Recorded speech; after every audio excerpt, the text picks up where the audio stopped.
This meeting in order. Please join me in the pledge. I pledge allegiance to the flag of the United States of America and to the republic for which it stands, one nation, under God, indivisible, with liberty and justice for all.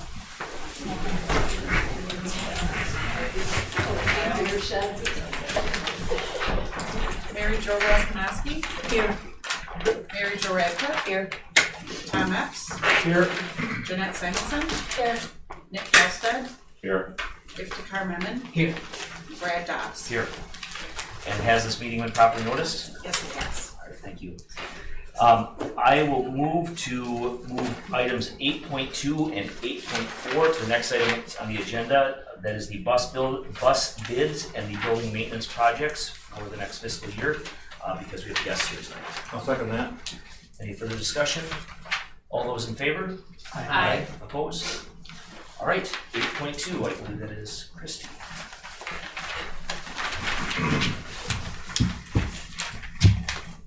For those of you who I have not met, I'm Christy Prunjinsky. I'm the Transportation Director for the school district. I started with the district in 2006, became the Transportation Dispatcher in 2009, and now I'm in my third year as the Transportation Director. So,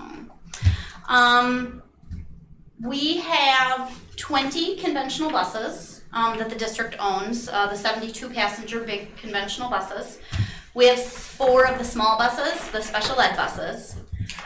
We run 15 regular education routes every morning and every afternoon, and 4 special education routes every morning and every afternoon.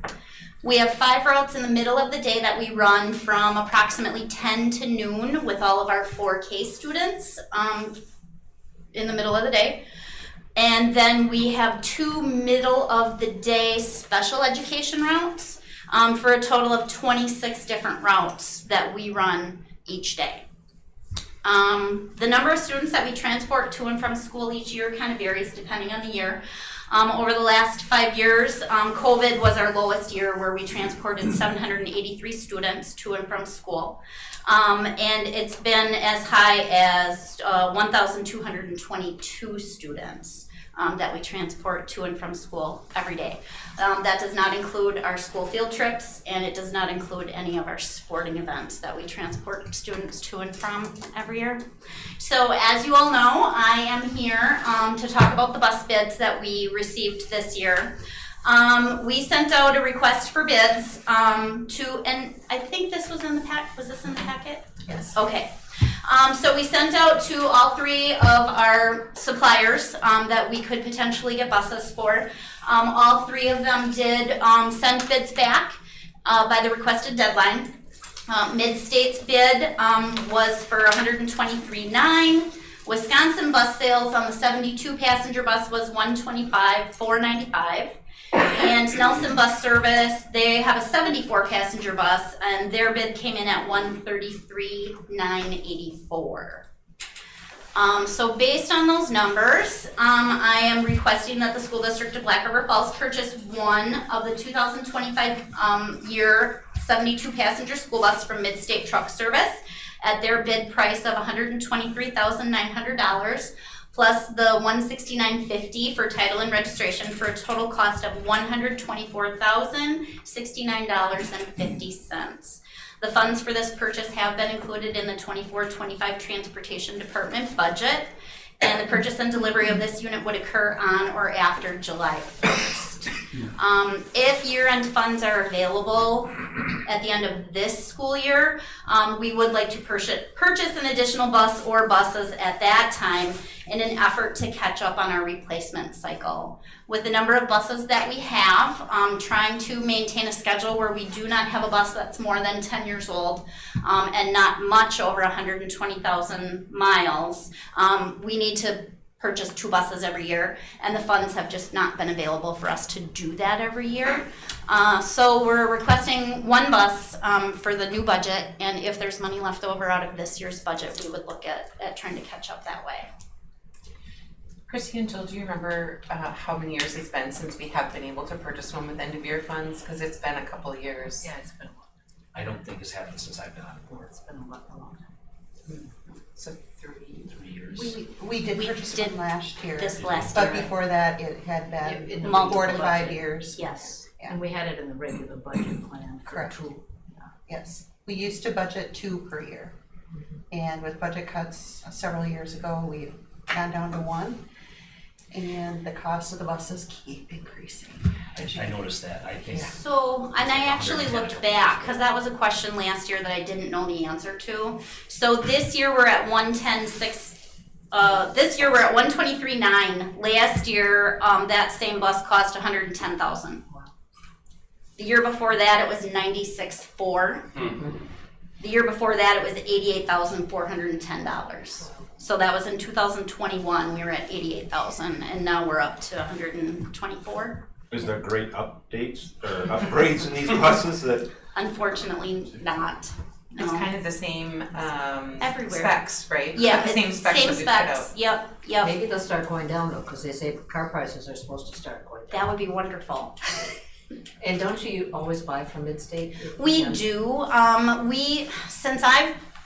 Since I've been in the transportation office, so since 2009, when I came into the transportation department, we had 3 or 4 Bluebird buses that had been purchased from Wisconsin Bus Service. We were not sad to filter those out of our fleet when the time came. It seemed like the repairs were more expensive. The repairs, if we couldn't do them in-house, were not as convenient because Midstate has locations both in Chippewa and in Marshfield. So that is we've just had really good luck with internationals. Yeah, And luckily they came in low bid as well. yes, So- exactly, yeah. How many Wi-Fi buses do we have? None. So we've already cycled out the 2. We had 2 of them that were powered, were set up We- to be able to utilize. We had 1, but to my knowledge, that has not been replaced. Okay. You remember we had one that sports would try to use so that kids could work on homework on their way home. I didn't realize that was 10 years ago, but time sure flies when you're having fun. There is the opportunity with Transportant that we can look at that as well. That is an option. I'm very clear the coaches at the time said there was very little homework being done and a lot of the shows being streamed. Like I'm very clear on that, so I'm not suggesting that we need to do it again. I just am surprised that that bus isn't still in circulation. I remember we used it to park it in certain spots that were low for Wi-Fi reception when the kids needed access on weekends and stuff. I remember that being done. It's been a while. But It's been a while. When we sell them used, what kind of cost recovery do we get on that? It depends. It used to be a lot better than what it is now because now our buses are a little bit older and a lot more miles on them. It can be a couple $1,000s. It can be $12,000. I think the best one that we did probably within the last 5 or 6 years was maybe like $24,000 that we got one time. People are doing those bus camper rentals. Right. I moved to, for the board to approve purchase of the 25 Midstate recommended bid. Second. Further discussion? All those in favor? Aye. Opposed? Thank you. Thank you. Thanks for coming in tonight. Thank you. Next is Kent with our building maintenance.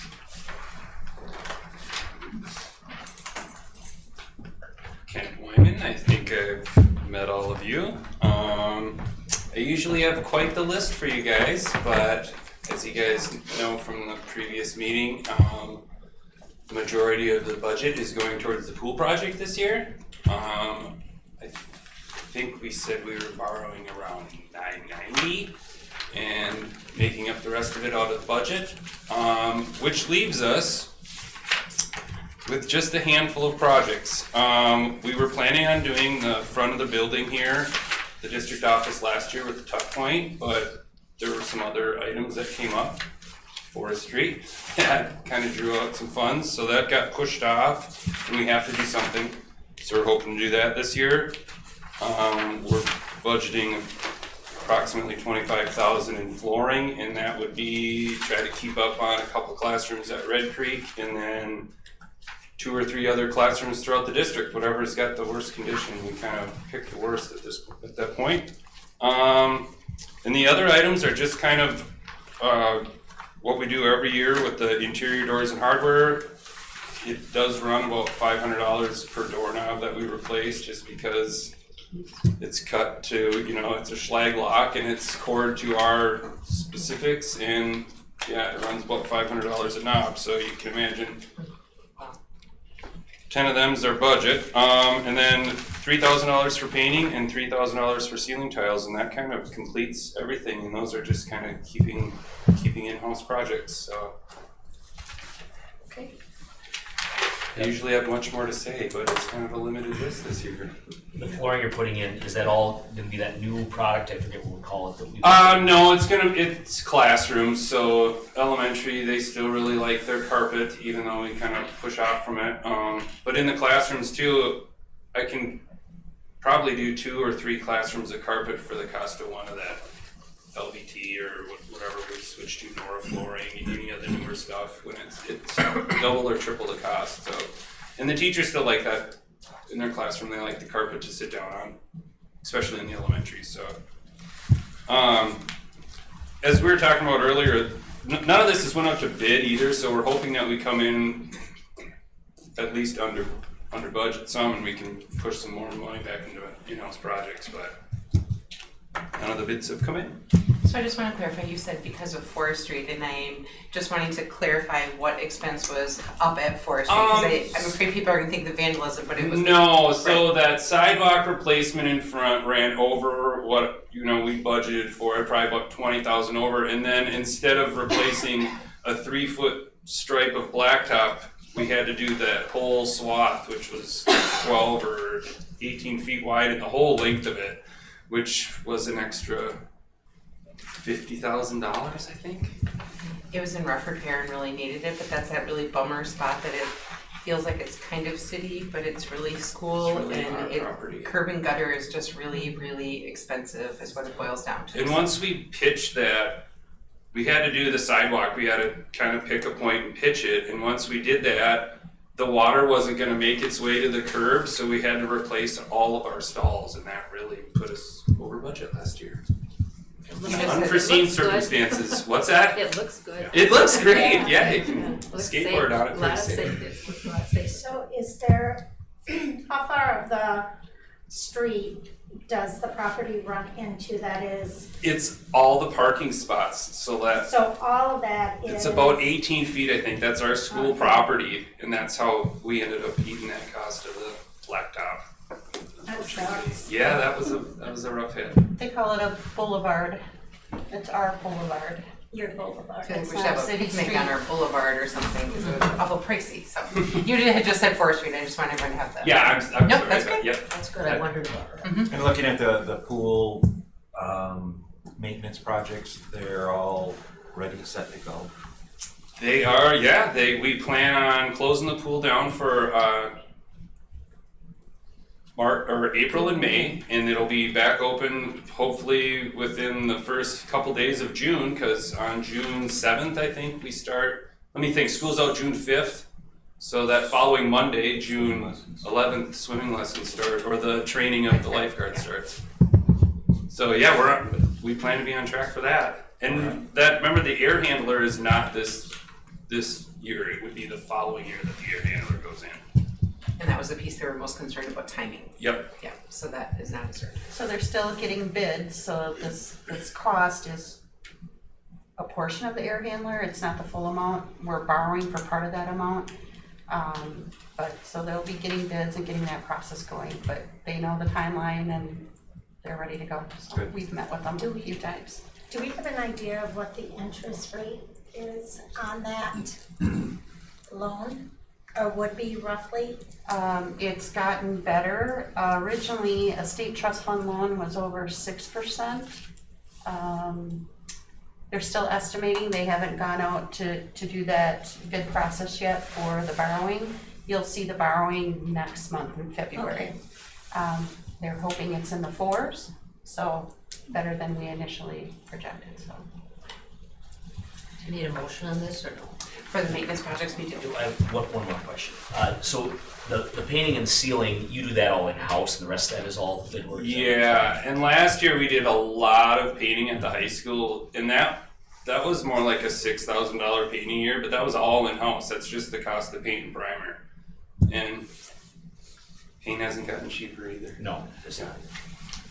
And the ceiling tiles, that'll buy a big pallet, and we're gonna run the halls of the high school and see what we have left. Thanks, Ken.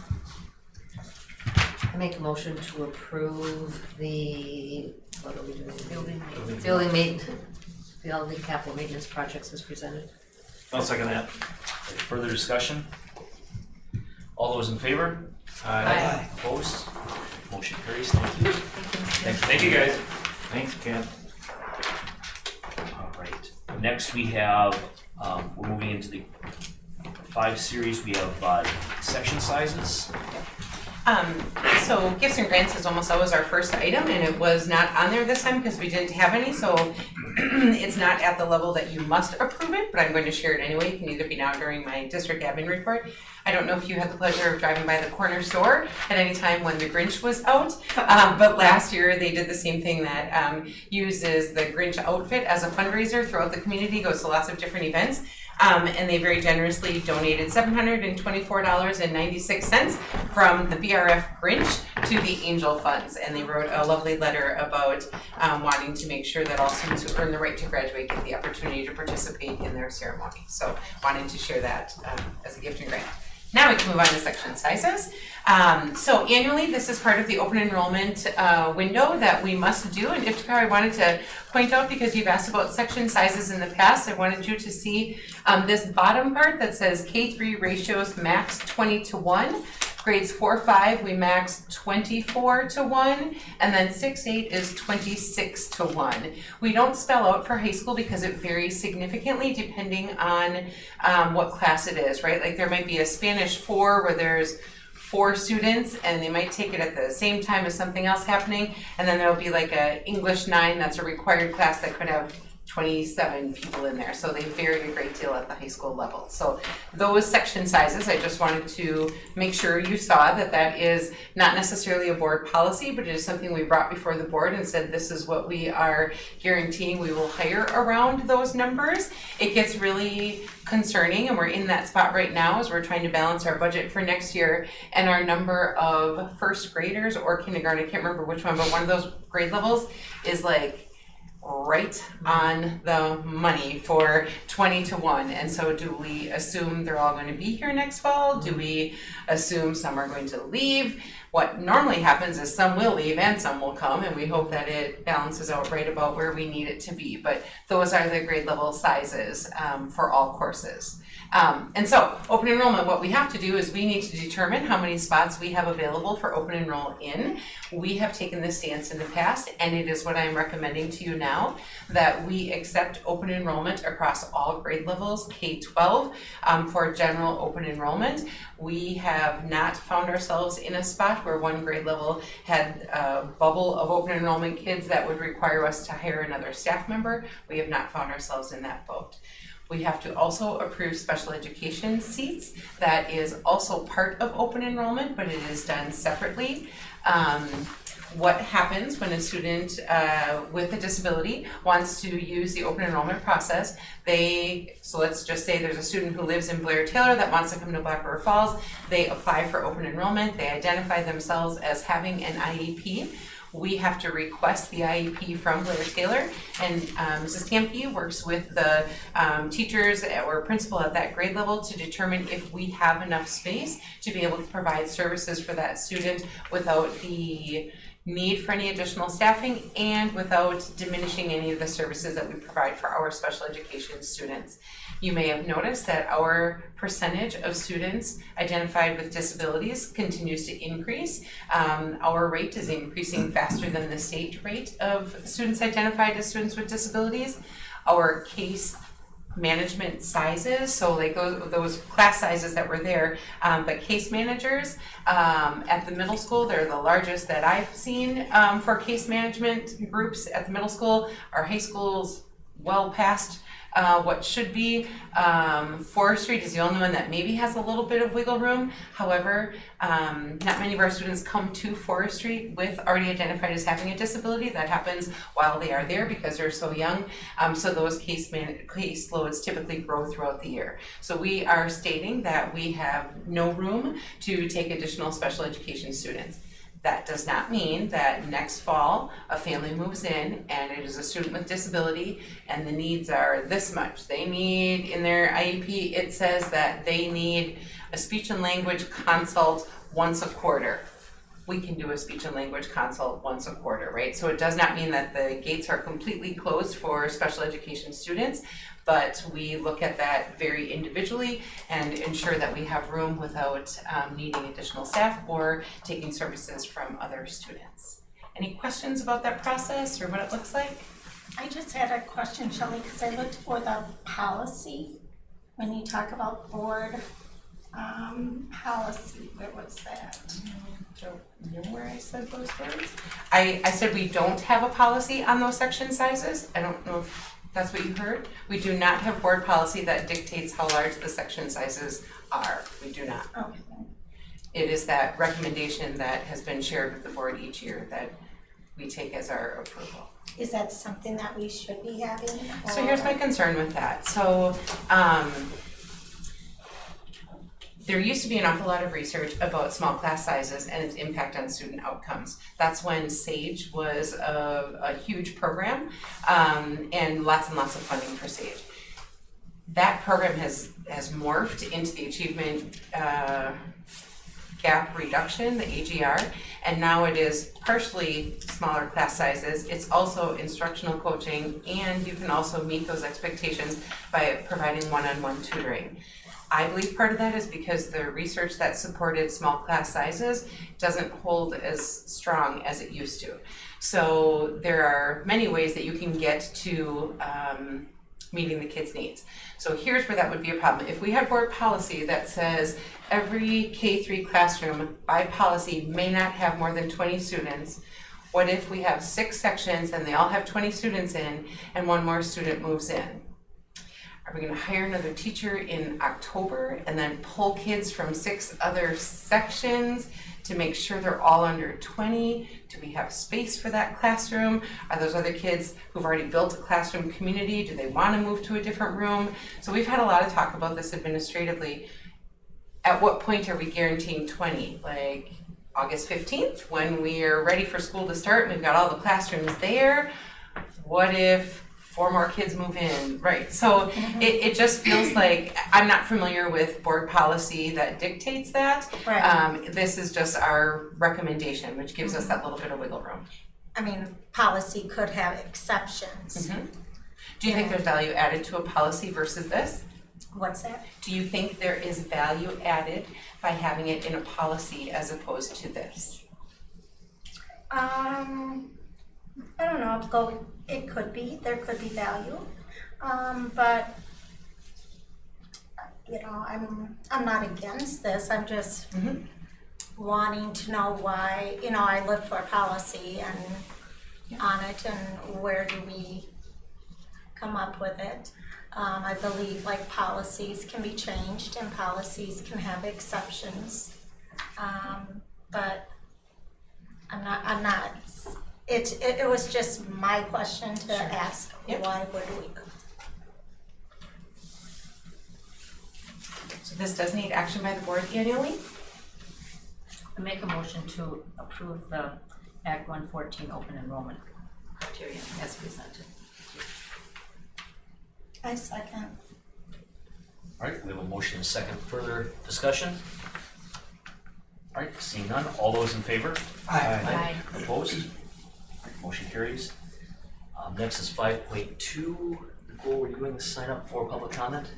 Marty has it. Nobody job. No public comment tonight. 5.3, public comment procedure. So there's quite a bit of discussion last month. I wasn't here for it, but I did watch it, so we'll pick that one up again. So I think we have, options out there. Number one option, we don't do anything to change what we've been doing. Number two, we move public comment. Number three is we don't live stream it. So, I mean, looking at it and from our discussions last time, I know we don't want to do public comment away. But I think the question is, when do we live stream it? And if we do, where does it go? When you said we don't live stream public comment, are you proposing that you just stop the stream in the middle of the meeting? Well, that's the thing, is that that seems kind of awkward. So then I guess the proposal is, if not necessarily a proposal, but if you would move public comment to the end, then the meeting could stop, and then public comment could be heard at the end of the meeting. Go ahead. Well, I think people want to comment before the board acts on a lot of the things, so I think it's better to hear it before the board meeting. I had an opportunity to run this by a lot of state school boards and other municipal boards, and many of them don't do it during the meeting, but they'll have a listening session before every meeting, which a lot of us, most of us are here by 5:30. If we started the meeting or started gathering, say at 5:20, and have a listening session for anyone to comment to us before the official meeting started. A lot of our area school boards do that and find it very successful. They do it at every meeting. They have a listening session. Does that give the board more opportunity to ask questions, have it feel more like a regular dialogue as opposed to the one-sidedness, or do they run it similarly to the way this runs? They're calling it a listening session, so I'm assuming that means a listening, not to, and absolutely questions to clarify what their comments are would be appropriate, like we sometimes allow, because if there's major misinformation, we'd like to address that, but Are they still limited to a certain time limit, like our? well, yeah, the board policy, or the board can do that, but, we've held special listening sessions on certain topics, for long periods of time. I'm thinking back where one lasted like 2 hours, where it was one topic and just listened to the public's comments on that topic. So would we be restricted then to not having a quorum? Like we would have a rotating 3 that would attend that? Well, I think we would have to decide what we wanted it to be. I mean, if we wanted to call it a listening session before, I think If you're not making any decisions or you're not engaging in conversation, it wouldn't matter if there was a quorum Right, but there. if we're having a discussion Sure. about it, Yeah, it that's, depends how that's, much they yeah, that's, invite that's back where and I. forth. Yep. Yeah, you know, they call it listening sessions. And Cashin was one that said, well, we've been doing that for years. They gather early every single meeting and listen to what the public has to say. And I suppose if there was a large sign up for public comment, we could, as a board, extend that into our meeting, or right before we were making a decision about a subject that was of great concern. I mean, I think we would have the flexibility to do that. And also, if there was just one person, let them talk for the longer than the 4 minutes. Is what I would think would be best for flexibility. Yeah, I would say we could have a policy committee regarding this procedure. Then they could come up with the policy, then we could have a first reading, second reading, and then we can have a voting. So let's involve the parents and make a policy committee. So we already have a policy subcommittee, and Dr. Severson does all the draft work of that before it comes to the, and I should, Jill also, especially with this, the financial stuff, I know Jill has her hands on that, so if that's something the board is interested in doing, I think we need to provide some guidance on the will of the board, so that she can draft that. There already is a board policy on public comment. It's called public participation at board meetings. So I would not want to make any recommendations for changes until I knew more what the board was looking for. Yeah. Because it currently exists, and so that was the best recommendations at the time. And as you pointed out, policies can always be revised. So I would probably start from where we currently are, which doesn't talk about live streaming or not. The current policy does not talk about live streaming. Okay, sure. So if you're suggesting that we review the policy again, I would then come back to the board and say, what kind of changes were you seeking? Yes, like adding of live streaming, and we are very unfortunate, we hardly have none. I'm eyewitness from last 14-15 years. Sometimes one or two person have a comment, they lost the spirit to participate in the school business. Or they call it other times when they have questions. Yeah, sometimes when we have a sensitive issue, then a lot of people shows up that this you have crossed the line. Then they show up when we cross the line. Otherwise, look, no one. So we could add these items like live streaming in a sitting policy. We could discuss about it.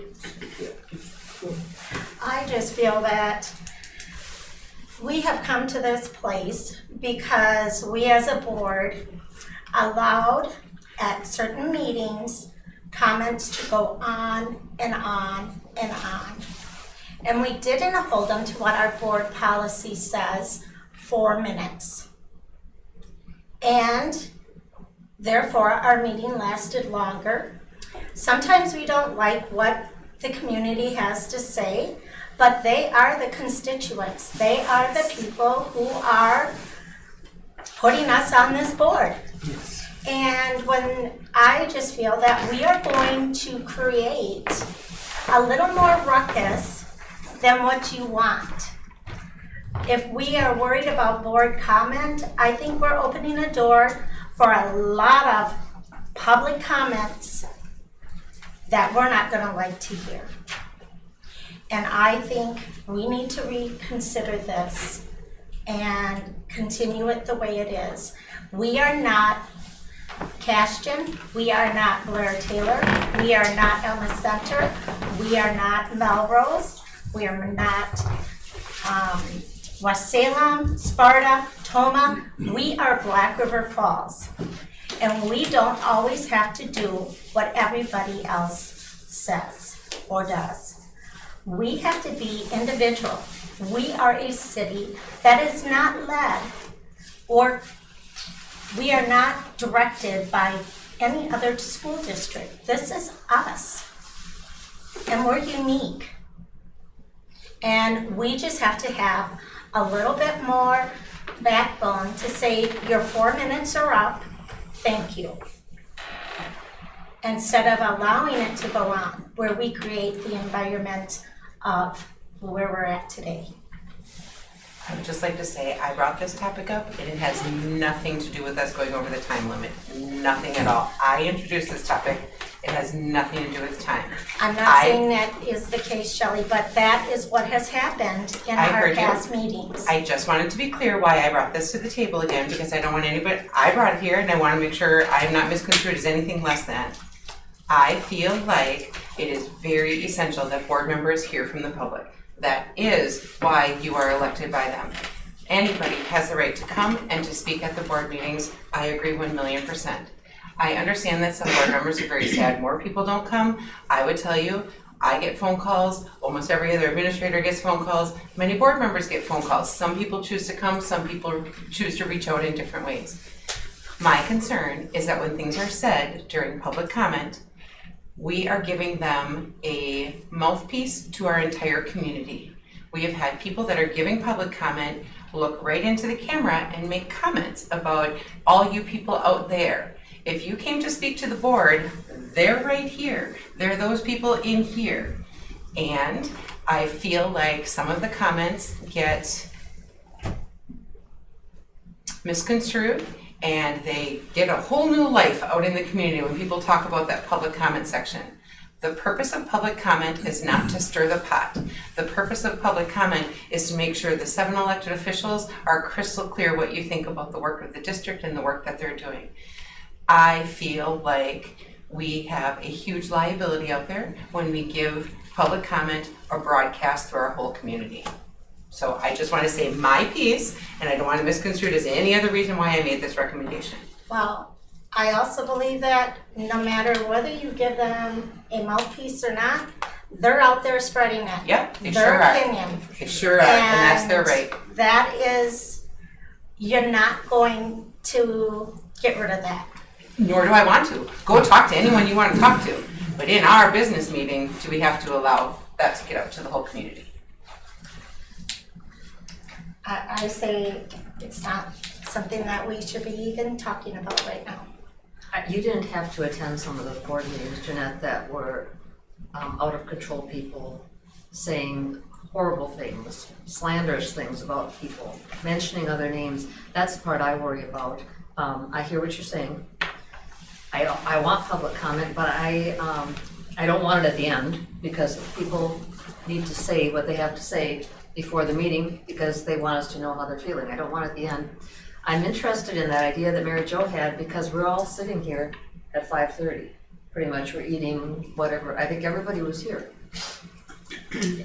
I'm not opposed to that idea of having it from 5:30 to 6, but then the only question I have is, like I think you said, if it goes over, then you would have, if it's over and when the board meeting's supposed to start at 6, what do you do?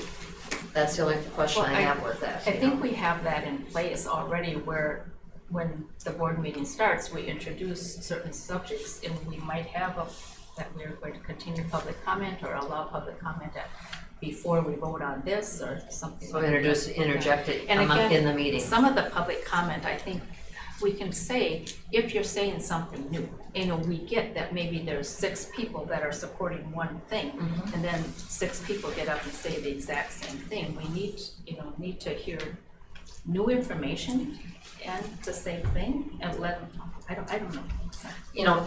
And I find public comment uncomfortable because we don't interact. We're not saying anything back that we feel like we're just sitting here. A listening session, the same thing. A listening might be the listening same. session. It probably would be the same thing. It seems like it makes sense just like the way it is, because you can't have it at the end of the meeting, because it wouldn't be effective. If you have it a half hour before the meeting, if you have 0 people show up or 20 people show up, time constraints. And if people really want to comment and have it out on social media, they're gonna find ways to do it regardless, so. Well, my concern with that is when names are said and when fingers are pointed, we can't censor that, and that's not supposed to happen at this meeting. No names, no personal attacks. And how do we censor that if it's live stream? Like I get very concerned about that. I had a conversation. We've had some threatening ones in the past that were very disturbing and demanded protection by some of us here sitting around this table. And it's not okay. And I'm sorry. I had a discussion with WASB on this topic, and they what was recommended to me is at minimum we cut out the public comment portion of the recording. That there is some protection legally, I guess, from, not that it negates the damage, but releases us a little bit from the liability of something being said during the live stream. However, if it is in our recording, then we are putting that information out as a district. So I think at minimum, we need to cut that out of the recording, and then I don't know how hard that is, because I don't live stream on YouTube, to go back in and cut that out. I can pause at any time, but then I'm not recording either unless I record separate. I don't think that's what he's suggesting. So once the live stream is happening, that's creating a video, right? And so what he's suggesting is before, I don't know where they live, I don't understand that YouTube land, so the live stream is happening, and then we have a recording of it. Before we post that recording, we edit that out, or do both recordings exist out in YouTube land? The way it works right now is it DVRs it, so as it's going, anyone could hop in at any time. It could be changed, and then it would have to be posted later, but if you miss the live, then you can't go back while it's live, you have to wait till it's posted. So if somebody wasn't here at 6 p.m. when it started live, they could not get in that whole meeting time, is that what you're explaining? They would have to watch live, and then once the recording's done, you wouldn't be able to see the live until we go back in and post it later. Sure, okay. Which is certainly a possibility. Just wondered what that would look like. Okay, so you're watching the meeting and then, I mean, if this is our choice is to delete public comment or just not broadcast it, if I'm watching that, what would I see? So during the live stream, you would see all of it as is normal. So I think if you're please correct me if I'm wrong, Ben, but what I thought you just said, if somebody is watching the live stream, they would see the entire meeting. Then after the meeting, you would go in and take out the public comment section for the final posting of the video. Is that accurate? I believe that could be done. I'm not trying to talk you into it. I was asking you if you think that's the way I'm the not sure technology I can works. do it, but Yeah, with somebody editing Yeah. it, it can Okay. be done that way. okay. Or if we get to public comment, is there a button you just shut her down? And then when public comment is over, you bring it back up? That would feel super awkward to those That watching, feels right? awkward. Yeah, To who? Who would that be awkward to? Whoever's watching. Well, because I don't know what they would see. so what was suggested to me is, and without knowing what software we're using, is basically a little placard shows up that the We will be live stream- back. Right, exactly, at the conclusion of live stream. And we know that in the past, people have done their own recordings of our meetings and put it out there themselves with comments. And that, we don't have control over what people put out, but we have control what we put out. Right. I think the way we are doing should be keep going, and we have a Black River Fall have very decent people when it comes to a comment. They don't use names, and I've been on the board 8 months. Nobody has ever used. Yeah, that, But during the COVID, things got heated across the world, not only United States. In Germany, Holland, France, England, Uruguay, Paraguay, Brazil, people were outrageously mad on different issues. So those were the difficult times. But we were having this board meeting in Ho Chunk Nation. Ho Chunk folks speak slowly. They take time. Each word come out of their lips fully cultivated. They just don't speak the way we speak. They're very cultivated persons. So I have a very good experience among them. They think, they speak, they think, they speak, so they know nobody should be offended. Some of the ladies were crying. I mean, I get to see that. You know, it is very important for me. Nobody was using names or something. No, this No. isn't about November. This goes back. How long ago? Oh my gosh. I mean, think of the number of times people have said things that they talk about another student, which they shouldn't talk about another student No, when they're no. talking about their Not student. no underage names of But- any kid. And we recognize that, but sometimes parents, when they're heated and concerned, they don't think of that. So I'm sorry the topic came up after November. That is unfortunate. There was not a direct linkage in my brain. So we keep talking about November, but there's a long.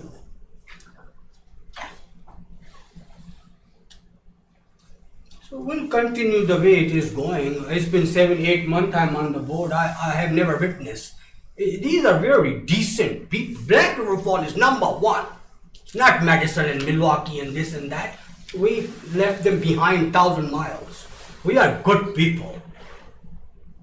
Look at the police siren. You never hear it. They are peaceful people. Go to Milwaukee, you will hear the police siren all the time.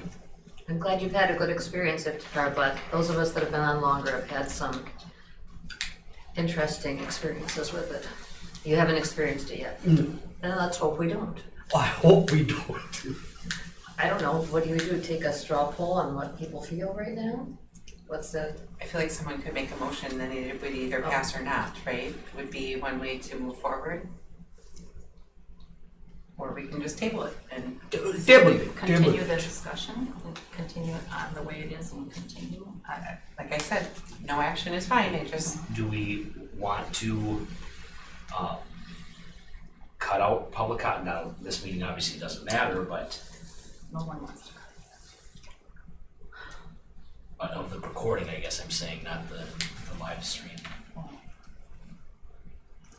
can't really remember anything in the last 2 years that was like people's names. And, We've had some names. Oh, yeah. The I mean, lives, what if when they signed up for public comment, you told them you can't use it's out there, the procedures out there. certain names, and if they do, just like, you're done. And that's then, out there already? and then Well, if you do then it what if enough. they don't quit? I think Nick I don't think volunteered that to be the people bouncer. go and look at policy or read Doors right there. constantly about, oh, I cannot do this, I cannot do that. What they're more concerned about is being able to say their comment, what is on their mind. And, I mean, it's hard to hear things that we don't want to hear. Yeah, but we're not taking that away. I'm not saying you are. You stop recording, you stop, it becomes where they feel that their voice is not being heard. And I think we'll have more of a problem. But our job is not to project anyone's voice into the community. Our job is for the 7 of us to listen to their voices. And if we put it out, we have a thing stating this is what it is, and if they say names or start doing stuff that is against the policy, and therefore they don't get to speak any longer. That's why we have a policy. We need to uphold it.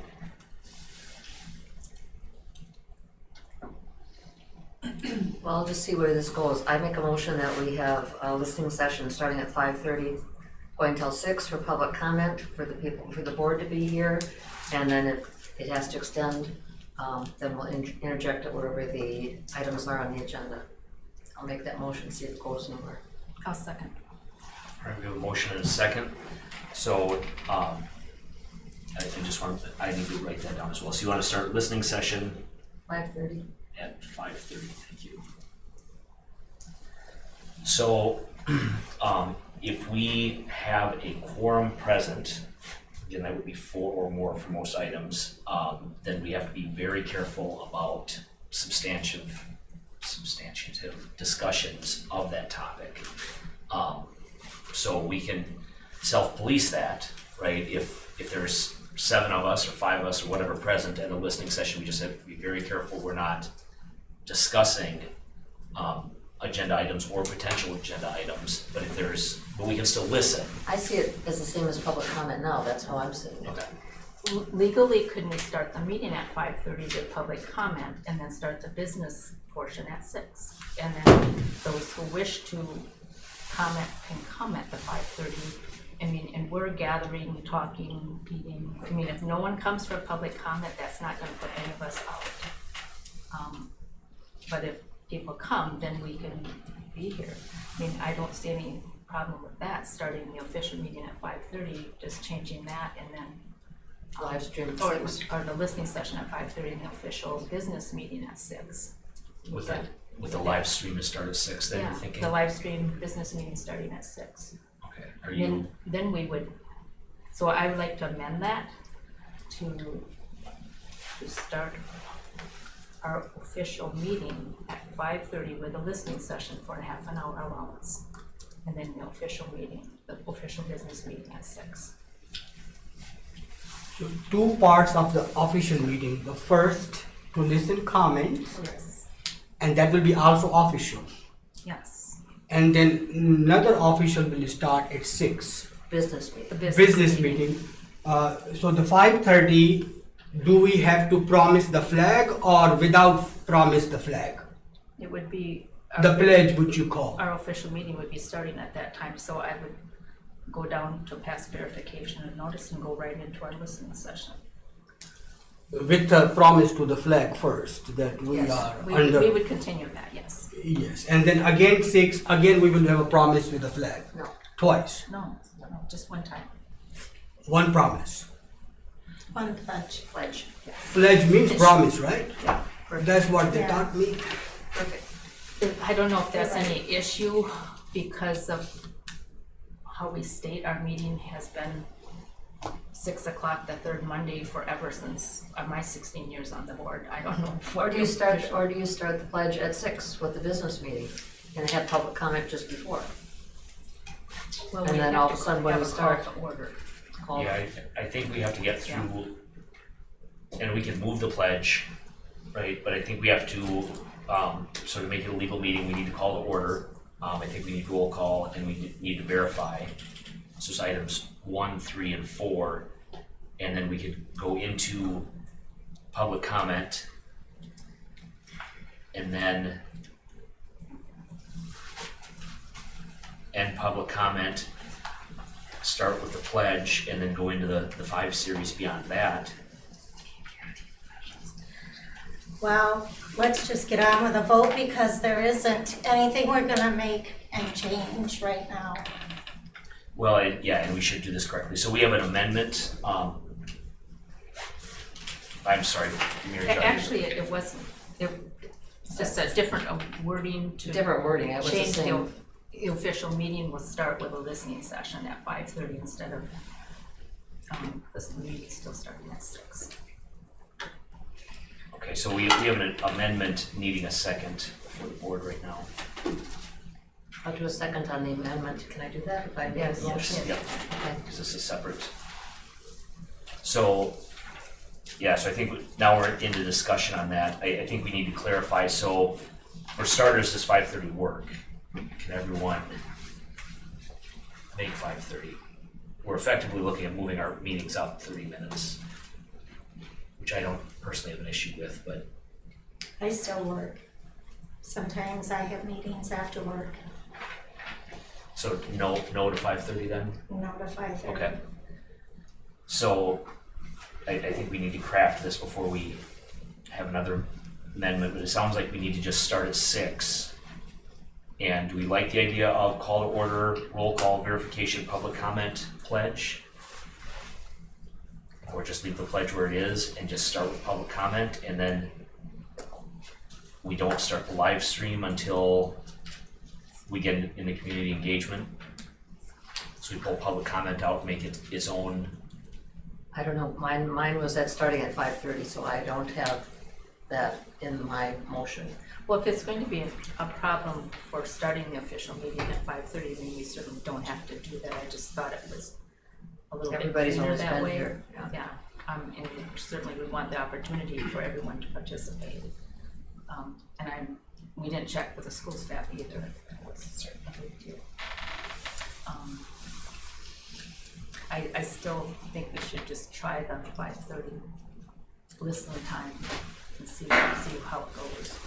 Can we just table this for another month because we're sitting here making decisions with 3 people who are not going to be on the board.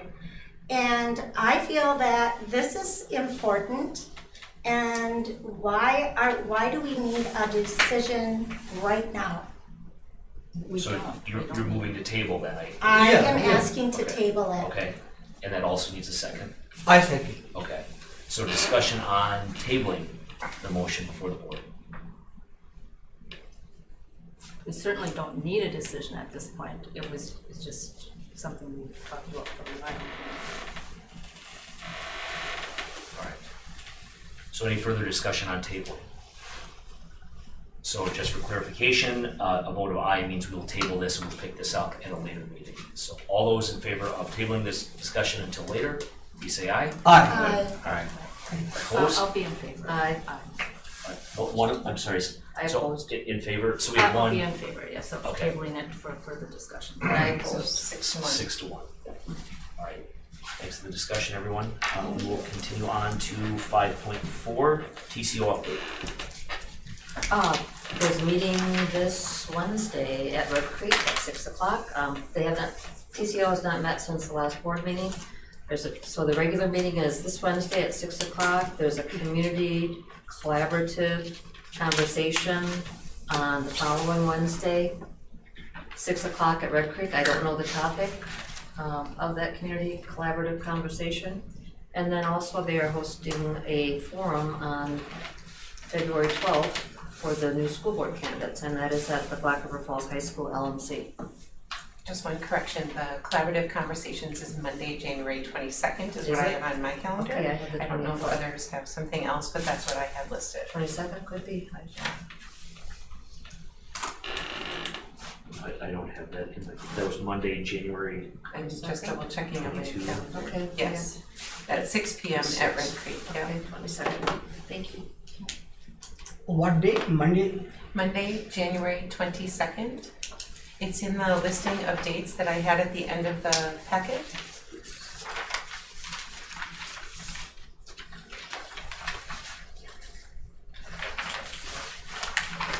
All right, anything further from TCO? Thank you. All right, as I'm sure everyone is, excuse me, aware, we have a primary election. And we have some townships that have a very small number of voters. So we consolidate polling places, so this has to come to the board for approval. And just to be clear, it is those township clerks reach out to Marty and ask or notify her that they are consolidating. So we are the ones who usually communicate it out when we talk about the election stuff, but it is not us asking anyone to do anything. They're telling us that this is what they'd like to do, and when they contact the county says, make sure the district knows. So once this is approved, we will update this information on our website under the school board area, and we will make sure before the primary election that we put something out on our district social media that talks about the primary election, the candidates, and the polling places being collapsed. I also publish it in the paper. Thank you very much. So is it, do we put this in the paper at all? She just said, yep, I'm yep, sorry, no, I that's did okay. not hear that. She said I also put it in the paper. Okay, Yes. I was one of my thoughts. And then a listing of the consolidation. Right, I make a note, where I put Springfield, I said Springfield will be, their polling place will be Albion, and then list the Albion Town Hall. Okay, Is that something we put Perfect. on the Facebook page also? We could put it on a Facebook page, the district's Facebook page. More people might see that than a newspaper. Just I so- said I would put it on social media, and then she said I'll put it in the paper, and then you said, how about the paper? So I will did use not social hear media that and the come newspaper. I So like, think- Kate, is that what that was, Nick? Was that a like I on think social that media? is awesome. I was deaf in this year. And to be honest, like Franklin, I think has like eight legally age voters, so I And think then that. zero would show up sometimes. Yeah, Yeah. I think it was And zero or they're sitting one a there couple all of the day. elections, yeah, so they. No, that Those is. elections are expensive for those townships. I'm so sorry, what? Sorry, school board is the only thing Jackson County has for the primary. This happened a few years ago too, I remember. Yes. Yeah. Last year. or Yeah. 2 years ago. Years ago, I think it was the only thing. I make a Where motion. you were running. So I think like Franklin's town clerk just calls the 3 households that are affected anyways. I make a motion to approve the resolution on the consolidation of polling places for our primary elections. I second that. Further discussion? All those in favor? Opposed? Next, we have our WIN program, 6.1.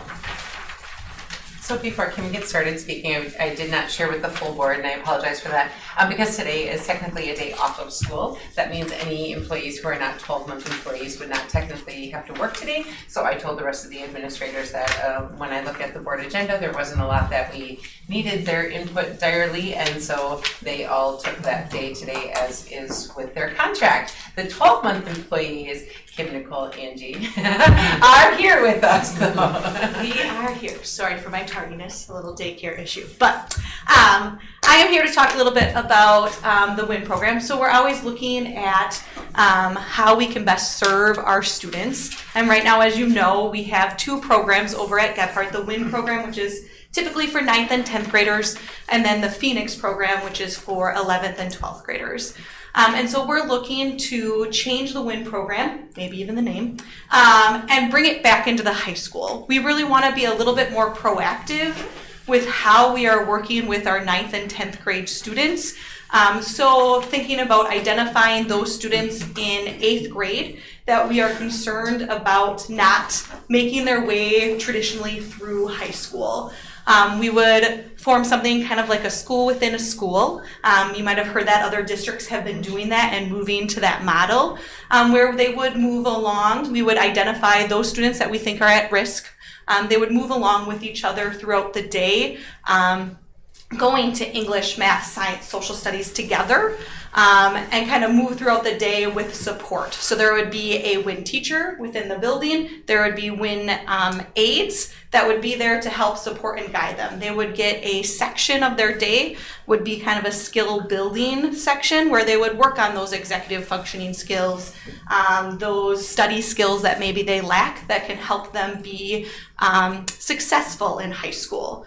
And we're really excited about the ability for them to still engage in the curriculum from our teachers who understand English, math, science, social studies, and can teach those courses well, and can guide them in being successful in those areas. We think it's a really good idea to allow those 9th and 10th graders the chance to be in our building with added support. And then we would still keep that Phoenix program out of the building for now, and we're looking at different things that we can do there as well, but we're starting to focus in on how we do better for our students and be more proactive with that WIN program.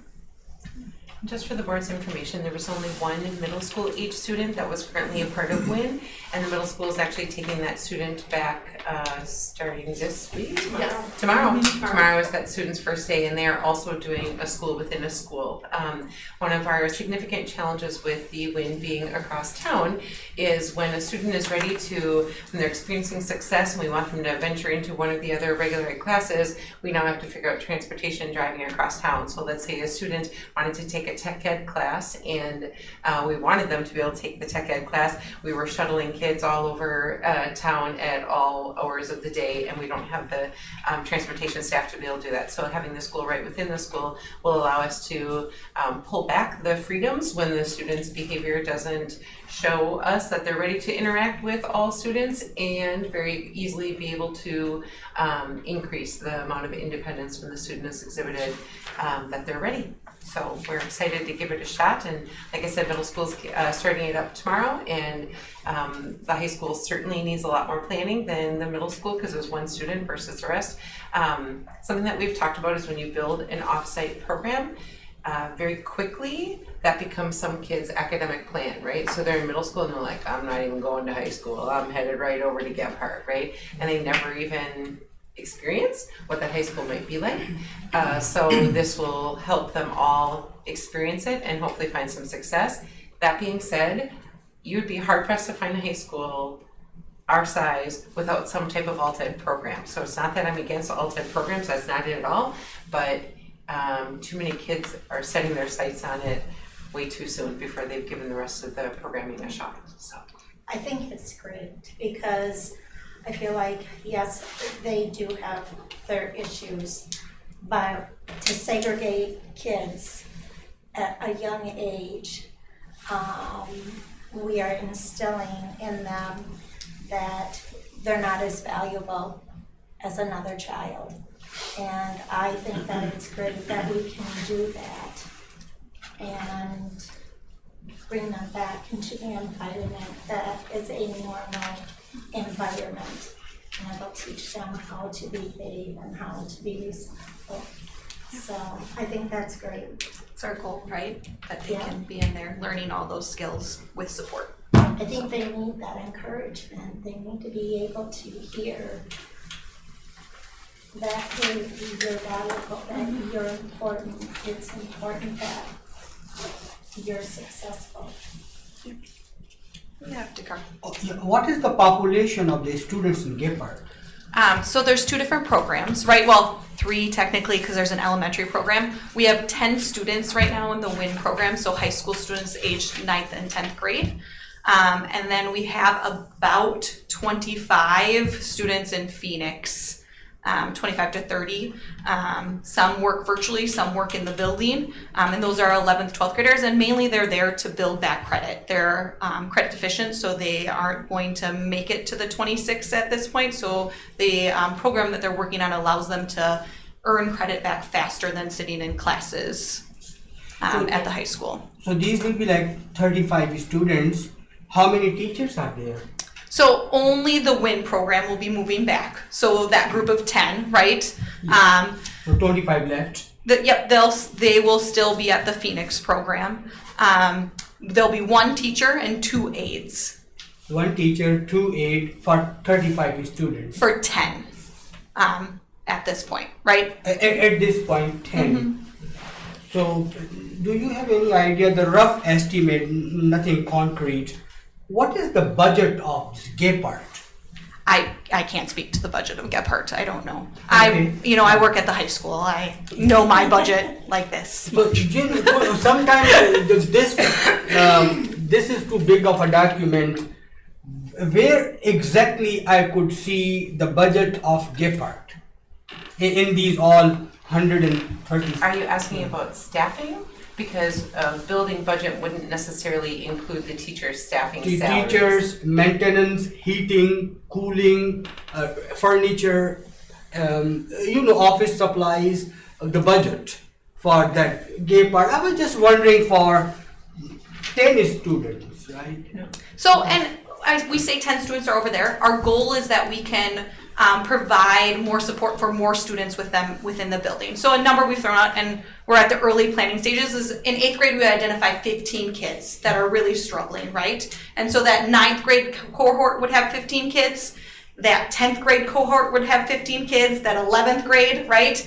And in 9th and 10th grade, they would get more support. So they would move together throughout the courses together, but then by the time they're 11th and 12th graders, we want them to be more successful on their own, right? So they would just maybe have that skills group as 11th and 12th graders, right? And so we are talking about potentially, I'm going to call it WIN at the high school. Again, new name probably coming soon, but it could potentially have 60 kids that are in the alt ed program at the high school. And so we would need that amount of staff to run it successfully and make sure that the kids are getting the support and that they need.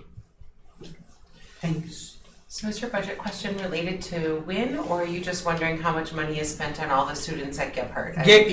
All budget of Gephardt, investment on the students, and of course we need a heating, we need all those maintenance of the school of Gephardt.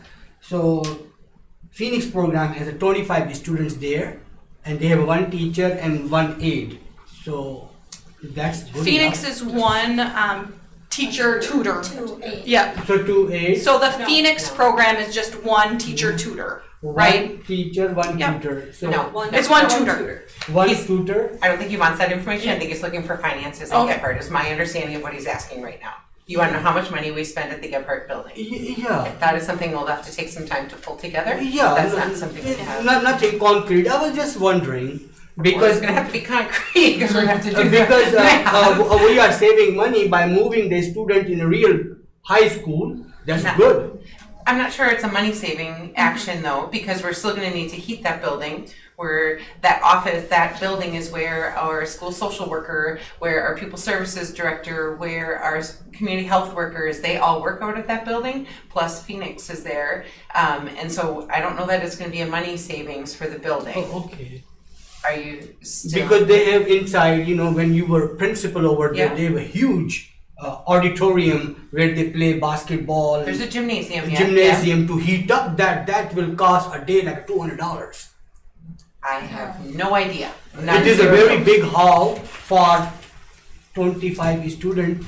So remember that we allow the back part to be used by the food pantry, right? Yeah, And food pantry. so We have those food pantry people will pay the bill. they pay a portion of the utilities, right? Yes. A portion. Mhm. I do give right to a lot of people to food pantry. Very nice. And that is a big. I know you were a principal over there, I so sure we was. know that. I'm clear on the size. I also want to just mention that right now, there's also another program over there that is an elementary program. I don't remember its catchy name. Essentials. Essentials. And there are 3 students there from Red Creek that are currently over at Gebhardt as well. So there's right now 3 separate programs operating under that roof, along with the food pantry and their many programs. That's good. Okay. Thank you. I just want to clarify that they were talking finances, not necessarily staffing. Any other questions? That's exciting, and just as an aside, tell me how well things are going at the high school. Well, good. I am glad. I also agree that I think we're having a good year so far. And then this will be an added value for the kids. And it should save you and Nate some driving back and forth too. That will be, part of the reason is we'd like a little bit more admin support for the teachers and staff over there, and so this would provide our ability to be more helpful as well, so. Good. Thank you. We do not need. The next one, employment recommendations. So we have a number of returements. This document was updated this morning. Just today, yep. So we now have, and I'm sorry I don't know all of their years of service because it kept coming in today. So we have Carrie Christie, who, boy, 29 years of service in our district, holy buckets. I don't know if any of you have had the extreme opportunity to talk with her, but boy, she is the most patient, kind woman ever. Mary Repka will be retiring after 25 years in the district. She has just been a go-getter from day one and just a real solid force on her grade level team. There was lots of ladies expressing their frustrations with her going. Laura Zilmer, long time staff member at the middle school, and then just recently switched to the high school as an interventionist. She will certainly be missed in her role and her expertise as well. Brian Stemper, our tech ed teacher at the middle school, so you all know that the last time we needed a tech ed teacher, it was incredibly difficult to even get a candidate. There's actually a recent graduate doing some long-term subbing, so we are hoping that we can court him while he is here and that he likes our community and wants to stay and be a part of it.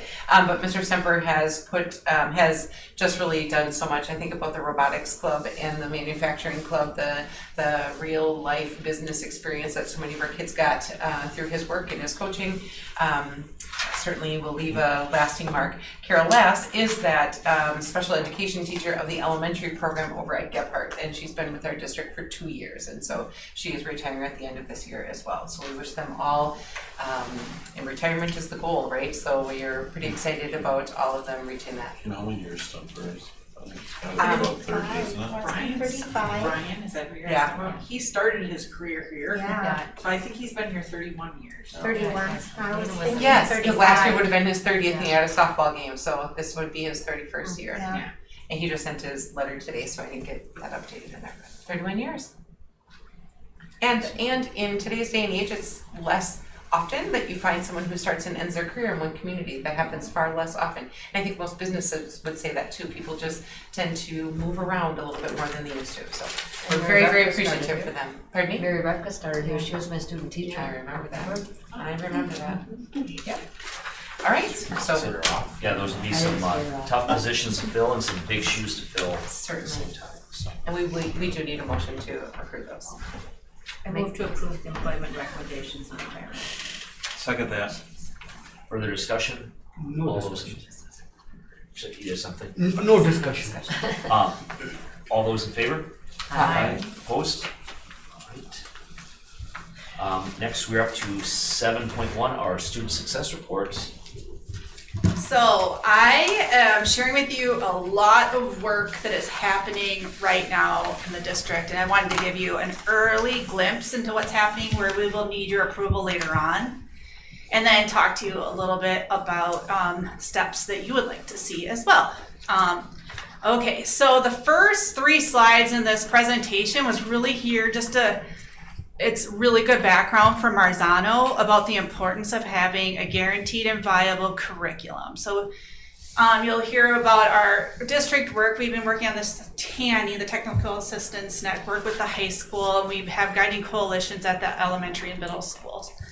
And we're really focusing in on what are the things that we can do for school improvement. And in all areas, we're really focusing this idea of a guaranteed and viable curriculum. And I just want to remind everyone here that the curriculum is more than just that resource that we purchase. It's our standards, our scope and sequence. It's all the work that we put in to study what we're doing to ensure that student learning is occurring. So that's kind of like the big picture theory governing this work. This was here, I just included this for your reading pleasure, which I'm sure like you all get excited about it like I do. But there's two words like guaranteed and viable that are super important in this paragraph. And viable is that we can do the things the amount of time listed, and that guaranteed part is that we have a roadmap for our teachers so that we are able to really detail what it is that we are teaching.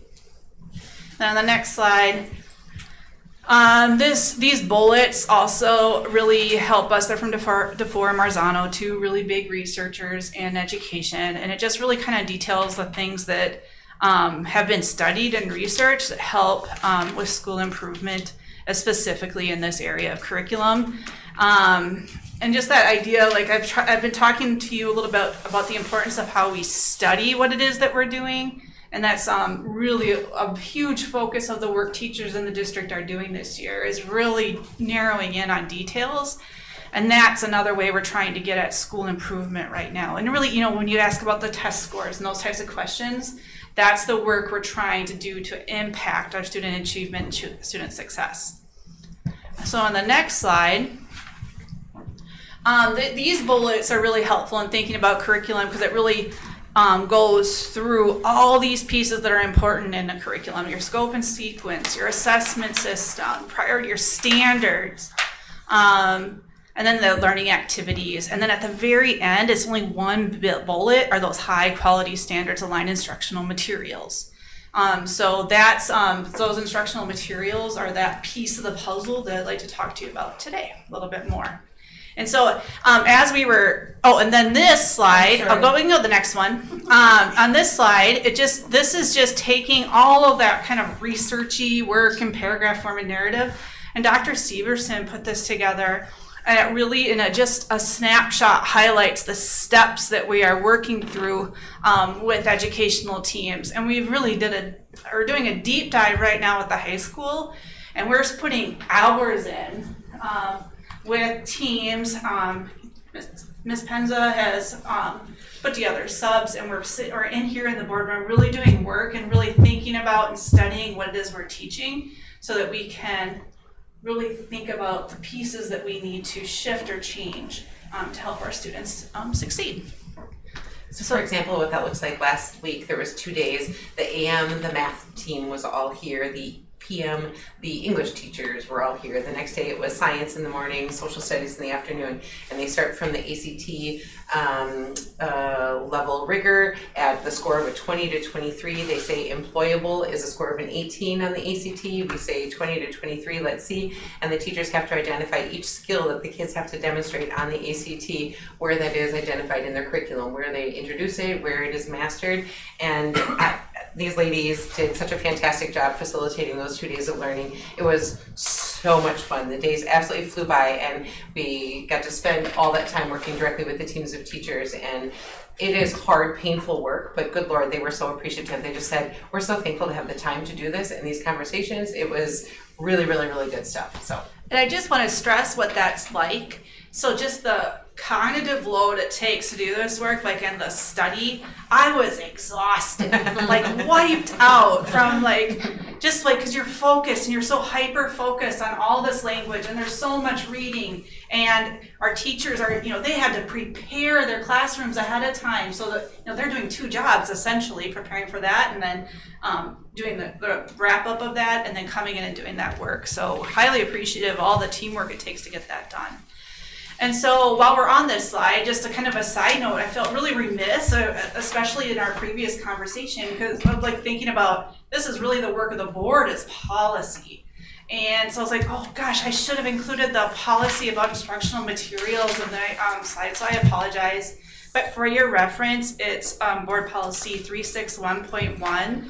So if you want to get that later, I could get that to you later. I do apologize. But one of the things that it talks about in that policy is that roadmap that I was talking about earlier, that's really, no, that's not that policy, but that's one of the things in one of the other policies about good instructional materials. But in 361, what it talks about is the school board delegates the general review and selection of textbooks and other materials and resources to the district's administrative and instructional staff. So as a school board, you've designated that responsibility of reviewing the materials to the teachers and administrators doing that work. And so I just wanted to remind us of that policy as we go into the next step. So, all right, there's a lot going on. So this is just the high school areas that we are considering. So high school math, that is adopted, and we're in the next steps of that for implementation. High school English started looking at materials, or started a process at the very beginning of the year. And we're really digging into what it means, or like using our TANI work, using all of our the curriculum work I just described to help us identify what instructional materials would be most beneficial to our curriculum. Social studies is in a position where they need new materials, and the current resource that they have is sunsetted. That's what they talk about when that is no longer being published. So that would have to come up for review to go to a different resource. There's not a lot of different high school social studies, world history. There's like just a few out there from the big publishers. So, and they're very, very similar. So, so that's something that we're looking at right now for world history and social studies. High school science, possibly. It's been discussed. They were all here last week. But we might not need, it just depends on the work of this TANI work that I described. Then on the next slide is for the Red Creek areas. So this is very disappointing. So we adopted, oh Lord, I should have wrote it down. We adopted a curriculum in 2020 for Red Creek 2 through 5. And it has sunsetting in 2017. So right now, 2027 or 27? 27. Yep, that's a typo. Someday I'll get all these numbers correct. 2027. I do apologize for that. So right now, if one of the grade levels, they have these hardcover books, we can't reorder the new ones. All the stuff online is available, but with the younger grades, it's really important that they're able to be tangible and touching it. So we've accelerated our timeline to review that resource.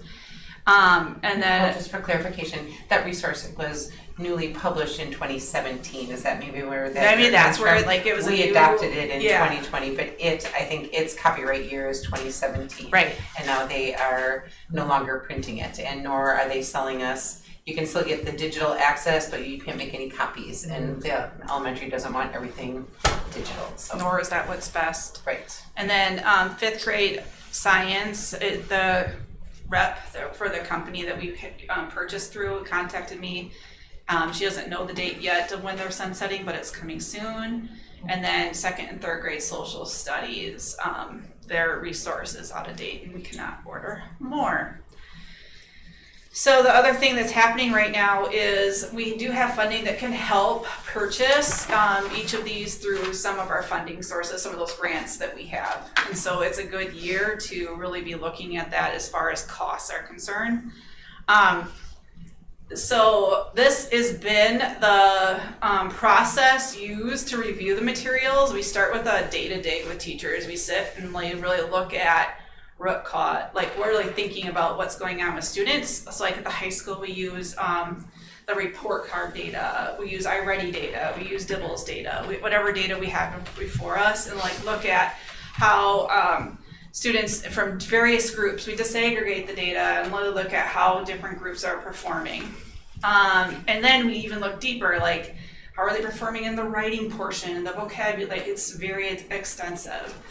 Then based on that information and the teacher's information from teaching and their assessments and what they know, all their professional knowledge, we create a rubric for what we would like to see in a curriculum. So we describe point by point what's important for our students, so that they can learn and grow. And then on the other piece of that is then we decide what it would look like in a curriculum. What would we see exactly? So we describe what that would look like if it was done well or done really poorly. If it's an ELA math or science curriculum, we review this resource called EdReports. EdReports is great. It gives you tons of information about the various curricula out there. EdReports does not review social studies curriculum. Another piece, we haven't done this every single time, but it's really been valuable. We've been calling districts that are similar to us, that have high growth. So we look at demographics and size and see what they're using. And that was very helpful when we were doing the math review last year and why we decided to stay with the current resource that we had.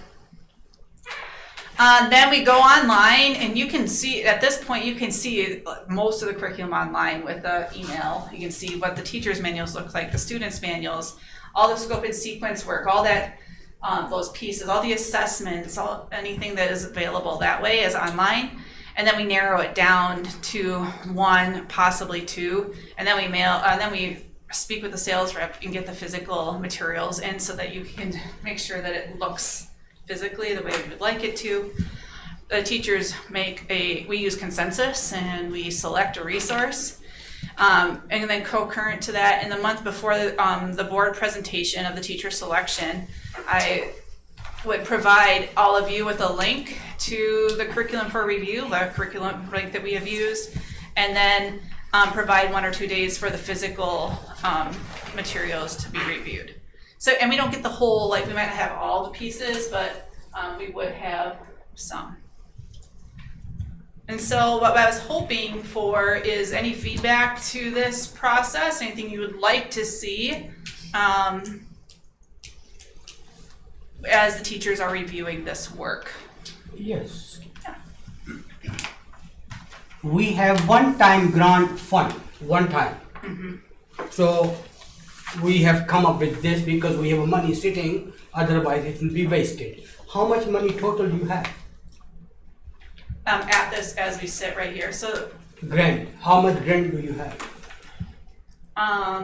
Well, originally, the grant I'm talking about was $500,000.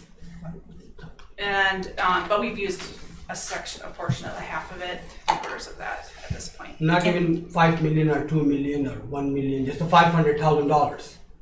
Okay, so that was my first question. If I just want to clarify about that process, it follows our current practice, so it's not like we just came up with this. She's just explicitly talking about it because there's going to be so many content areas coming right now. So the process itself isn't new, just perhaps the number of content areas is. So I just wanted to clarify.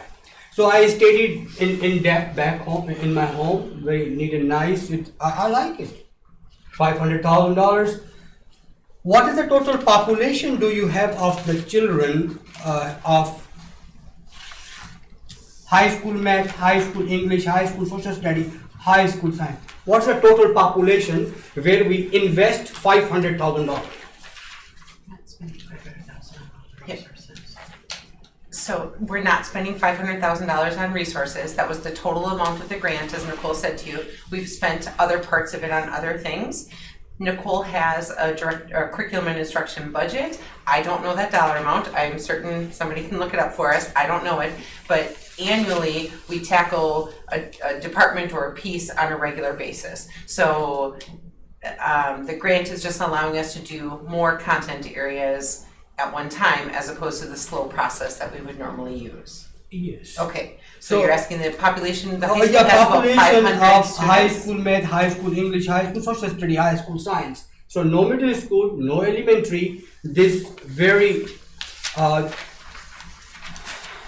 what is the word they use? Guaranteed. It will work. I studied very nice. I conduct a research on internet for hours. This will work. But what is the total population? Of the high school. The one you presented here. 500. 100, how many? 499, if you want to be precise. So Amy said 500. 499, let's say 500 student, one is on the way. So And I'm trying to be super cautious when I talk about numbers up here, Iftikhar, because I don't want to make mistakes. no, so just so you know. we- And when I do them on the fly, sometimes they get really erratic with the numbers. But if I write them down, I do better usually. who are these students? There are around, I don't know the exact numbers unless you want me to find out exact number. There are around 400 to 500 students are doing very, very good, exceptionally good. Right, I hear that, follow you. Yeah, so are you helping those who are already doing good, or who are these people? Who are these students? So that's a really good question. So our intent, one of the things, so as I was talking about all the studying that we're doing of the curriculum, one of the things that we really think we need to do is focus in on what we call core instruction. So that's that instruction in the math class given to that all students get. So our intention is to help all students, but we really think that we can, by doing the studying of the curriculum that we talked about, focus in on like that core group of kids who are in every math class, every ELA class, that type of thing. And then the other part of that with these materials, like when we are talking about this, is then through the study, thinking about how we can differentiate to help for our students who are below grade level. So we want to help the kids at grade level and the kids who are below grade level, while still thinking about the kids that we want to advance. It's so complex what's being asked of a teacher to do. No problem. So, is it possible I could be part of this team? You would like to be, well, that's. Why I say that? Because we were talking about this. It says high school fail. No, not you. You just started 5 hours ago. There were so many principals before you. So it clearly says, and then it means 279 are behind in high school. Not all 479. I stated very nicely, not all of them. Therefore, we still have a 1 star shining. The North Star that burns alone. Right. So 630 is right here in this my newsletter. Right. Altogether 909 students, not 910. 909 are failed. Right. Totally failure. So Or therefore, could we say- therefore I was wondering if you could honor me to be in this team. I could give my input since I have invested 37 years of Right. teaching. A little bit 2-3 years more than Mary Jo Radcliffe. So is it possible? I would encourage my both friends. I will bring them in my team. 3 of us. We can pitch in and give our input out of our experience of a teaching, not out of our ignorance. Right. We know how to do things a little bit. So it is just my suggestion. See if you want 3 of us to be in your team. I am not in favor of doing that, Iftikhar, because we have competent people that are on the team. I understand that we have been in education, but I haven't been in education in the classroom for that many years. I'm not sure what they're studying. I don't know the high school courses, so I do not care to do that. I think we've got people that are very capable to do that. That's my Please feeling. include me. You don't have to pay me. Right. Usually I would charge $100,000 per year, but since we are friends, so I can help you. Iftikhar, that very question is part of why I wanted to talk here tonight, and very respectfully would love to figure out a way to get that input from you and figure out that process that would work, as I'm not sure what that looks like. So what my concern would be, it's if when we gather like that teacher team together and we're working, and this is ongoing work, right?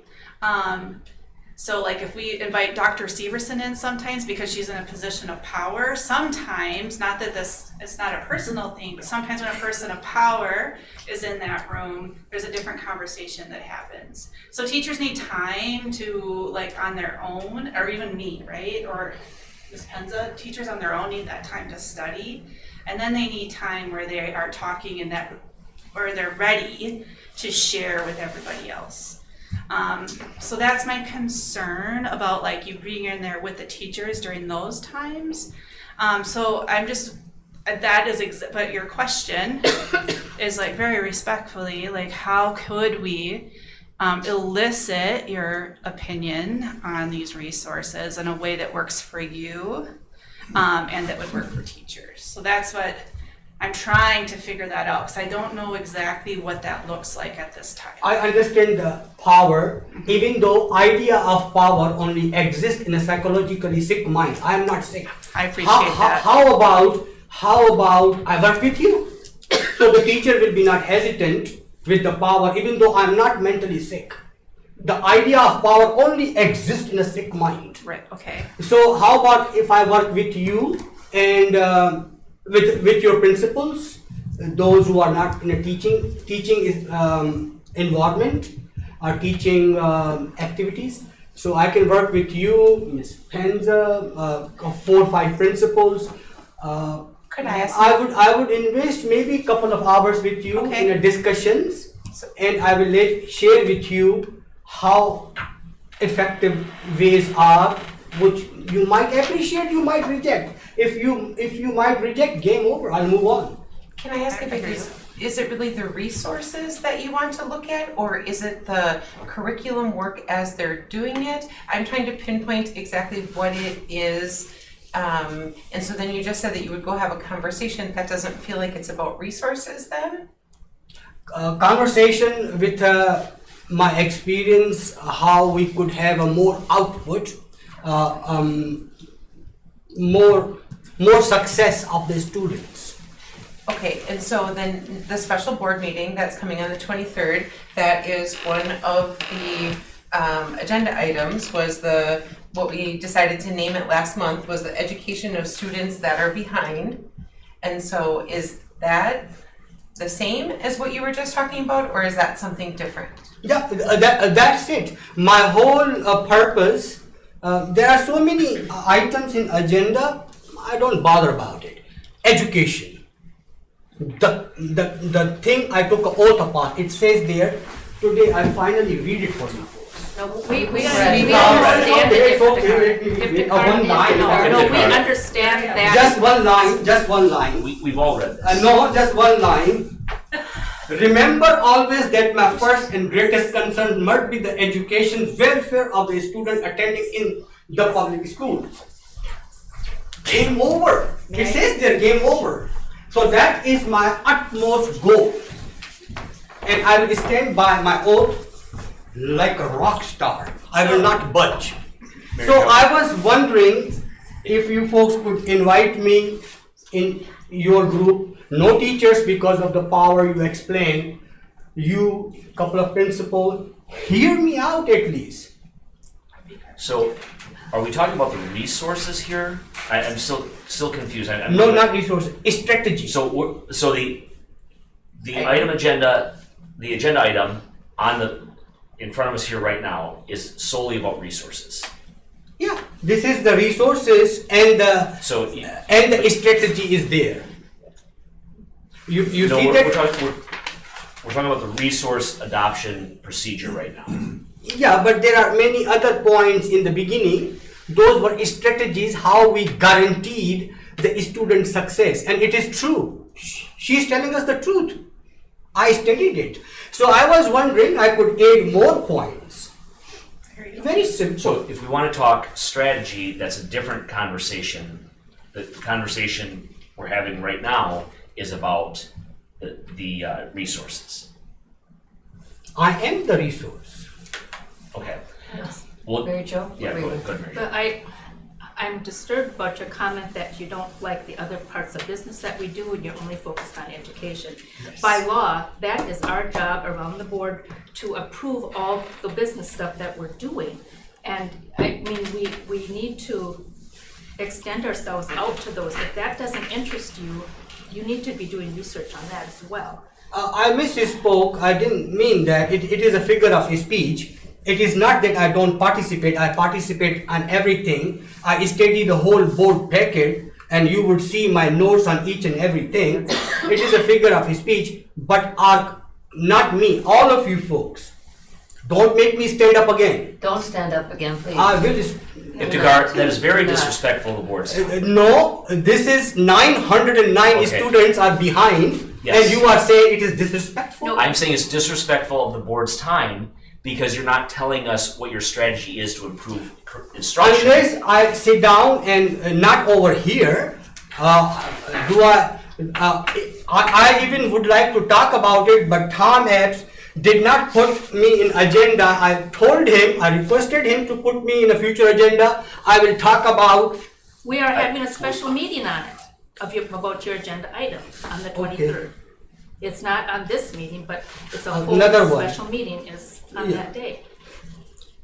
So Which back we've to addressed before. Nicole's question, one comment I have here is I'm seeing high school in K-5, and I think it's important that we kind of link the K-5 to middle school to high school, and I think, and I know that's tough, right? They're all on different budget cycles, and not all publishers have textbooks that their 5th grade leads into their 6th grade kind of thing.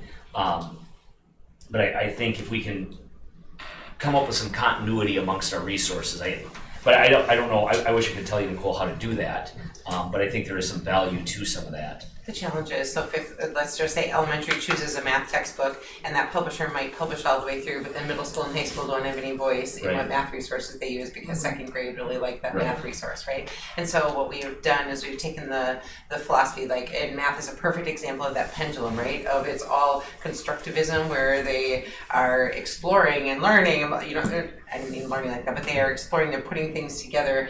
Whereas direct instruction, the memorization, right? And so we've landed somewhere in here, and then we try to make sure all 3 buildings land somewhere in here is what we've done. So they're not the same publisher, but we try that same philosophy. Since Act 20, remember that literacy instruction is all a science of reading, and we're ahead of that game a little bit in our elementary resources being aligned, but that certainly is part of our discussion when we're talking to middle school and high school English about their materials, because that said science of reading. That takes away so many other outliers because they said this. So I would say that we work towards philosophy alignment, certainly not the same publisher. Right. Yeah, and coming from a blue sky, green grass, it would be great if the whole district could find That would one be publisher. beautiful. Right, I would like, love it. And it all on the And then same I budget ordered cycle. with one person, and Right. it all came nicely packaged, and that'd be fabulous. I really That'd be like my that. dream. And that meets reality.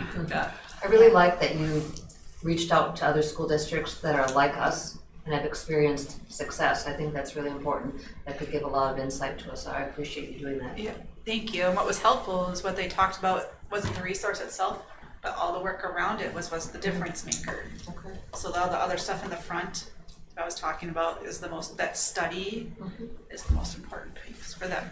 That high school Tanny team, a bunch of them are picking schools that they're calling, and the first question we ask is, to what do you attribute your great growth, right? So we don't want to name it for them, but give them that opportunity to think of all the things that they're doing and let them name it. So I'm excited to see some of those results come in. It's And interesting. we identified the schools based off of state report card growth over a couple of years and achievement moving in the right direction. So we didn't just pick really high achieving districts, because if you've always been here, you don't know the struggles of Right. growth, right? So For those that have made a lot of growth, that's really Yep. a good resource.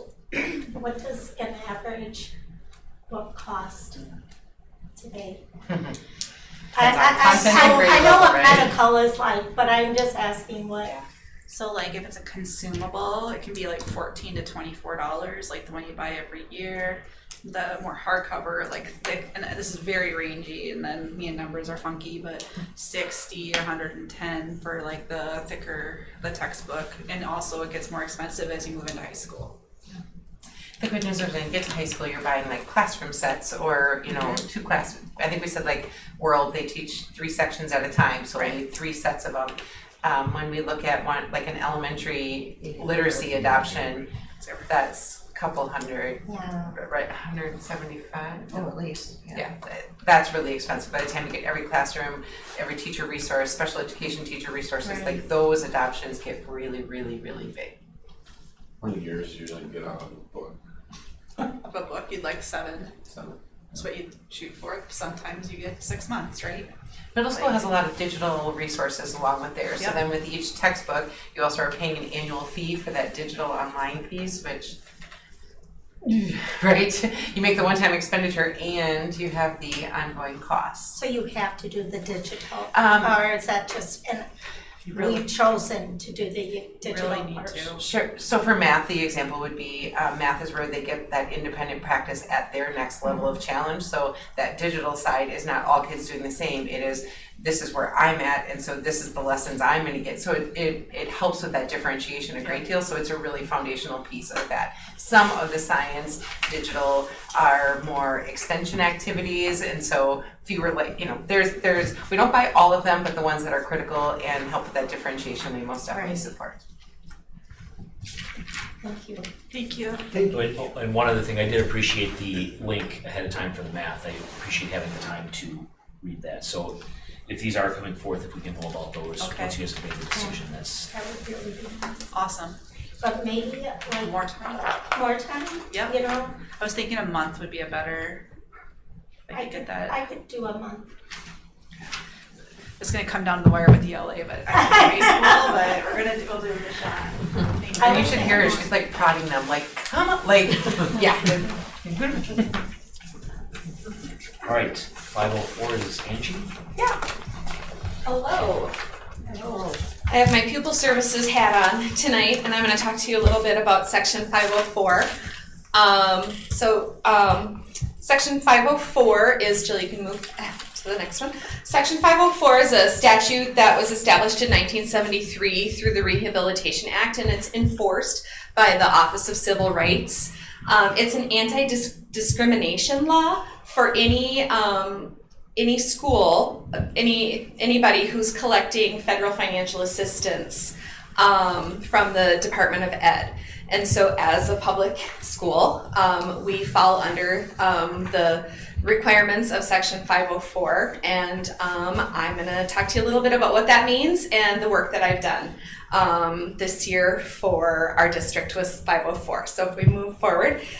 So Section 504, what we do with it is we write an accommodation plan for students who have identified disabilities or medical conditions, or sometimes learning disabilities, mental health, different things that might impact their access to education and activities at school. It's similar but different from IDEA, so similar but different from an IEP. Probably the biggest differences between 504 and IDEA is that 504 allows for equal access to the learning environment by providing just accommodations to students, whereas IDEA requires accommodations and specially designed instruction. And that allows for equal access to opportunities and making meaningful progress in education. So the laws are stricter, the process is similar but stricter with IEP than 504, but they are both monitored and have rules, right, that have to be followed. So we can move to the next slide. Whoops, hang on. I have to have my notes and I just made them go away. There we go. Because she promised she wasn't gonna read all this to you. Yes. I told them you would do your homework. Because I had lots of information and I could talk to you guys about this for probably 3 hours. I kind of geek out over it a little bit. And yeah, so I promised not to do that. So there's several different medical, mental health, and learning conditions that may cause barriers for access to education under Section 504, whereas IDEA, there are 13 distinct disability categories that an individual might qualify for. Sometimes, so students who qualify for Section 504, the family might, or the student, or a physician, or whoever makes the referral might just be seeking out an accommodation plan for a student who has a diagnosed condition or is suspected to have a condition. Or we may have done a special education evaluation and the student may have been identified with a disability through that evaluation, but didn't need that specially designed instruction or specialized services along with that. And so then that student would qualify for a Section 504 plan, an accommodation plan. One thing I do want to point out that I will read off the slide is that there are 68 students in the Black River Falls School District who have Section 504 accommodation plans or are in the referral process. I did a little extra diving after I wrote this and went, ooh, that number didn't match. So there's actually only like 58 who right now currently have 504 plans, and 10 kids right now who are going through that process. I will also add that we probably have twice as many 504 plans at the secondary level as we do at the elementary level. And a big reason for that, I would say, is that classroom structure at the elementary level where you've got one teacher who's with a student all day, that teacher is already naturally making accommodations for students that carry them through their school day. Whereas once we hit that secondary level and kids are transferring from one class to the next and really encountering several different adults throughout the day, that level of accommodation changes. And so the 504 plan is more important for those kids, so that all of those teachers have that information about how to best serve those students. So in our district, at the elementary level, the people who are kind of on the front lines with 504s and keeping them, maintaining them, and writing them are our school counselors, our school nurse, the psychologist, and then the director of pupil services being me. At the secondary level, because of that big difference in numbers, we do have a 504 coordinator who takes off some of the burden from the school counselors and the school psychologist that they experience at the elementary level. So our 504 coordinator in our district right now is Mark Rukavina. It's one of the hats he wears. He wears several of them, and he's able to dedicate about 5 or 6 hours a week to scheduling and coordinating meetings and kind of facilitating those meetings, and then making sure that he's calling in the right members of the team for the 504 plan. I wanted to just give you a little peek at what a Section 504 plan looks like. We use a software program in our district that we pay for called ADAPT. ADAPT is also related to our IEP program, and so it's nice that for me, since I dabble in both worlds, it's very fluid, and we actually can share information between the two systems. And so when we do have those kids who maybe didn't qualify for special education, we can roll that information into ADAPT. Or sometimes we have students who have 504 plans and we get to a point where we're like, ooh, this isn't enough, and we end up going to that special ed referral, so those systems talk to each other. So the 504 plan starts with, I made a sample one, so I made some things up and then so just bear with me on it. But so we talk about what the student's diagnosis is or what they're regarded as having for a condition, how it impacts their education, what those barriers are, and what that student is experiencing currently. We do update it annually, and so this information does change from one year to the next. We also reevaluate it when the student is making a big transition, maybe from one grade level or one building to the next, or every 3 years roughly, to see if that condition still is present and how it's impacting them. So that's where this information is documented here. And then the next section is where we really document those accommodations. So we are able to use accommodations from a Section 504 plan to give students equal access through the forward exam, through ACT and the pre-ACT tests. And so as long as we've got those accommodations in there, those testing agencies will accept those accommodations for those students. And then we also list like just the classroom strategies, kind of the more day-to-day things. And then the next page just talks about, did we talk about anything else? And so in my hypothetical student that I made up here, I talked about them that they were evaluated for special education but didn't meet the criteria requiring specially designed instruction, so blah, blah, blah. So that's what a 504 plan looks like. There's a parental rights, a procedural safeguards process And my spacing got all messed up on this one. So I created, using a lot of resources from different places, not reinventing the wheel all the time. I created a 504 procedural manual that can be shared with our coordinator, our school nurse, our counselors, psychologists, and our classroom teachers. It's got a bunch of resources in it for the forms that we use. I included a guide for possible accommodations for different disabilities or different conditions that an individual might have, and kind of just that whole process of walking through from referral to 504 at the end. And so in your manual link, that's not so messy as it is there. We have a whole document included in your packet, so there Yes. you go. Yeah, so you'll see mine turned out much nicer. But that is some work that I it was a little baby of mine. It took me a while to get it done, and I'm super pleased with it and how it shook out. And Mark Rukavina was very happy to have it. He's a procedure guy, and so he likes being able to have that in front of him.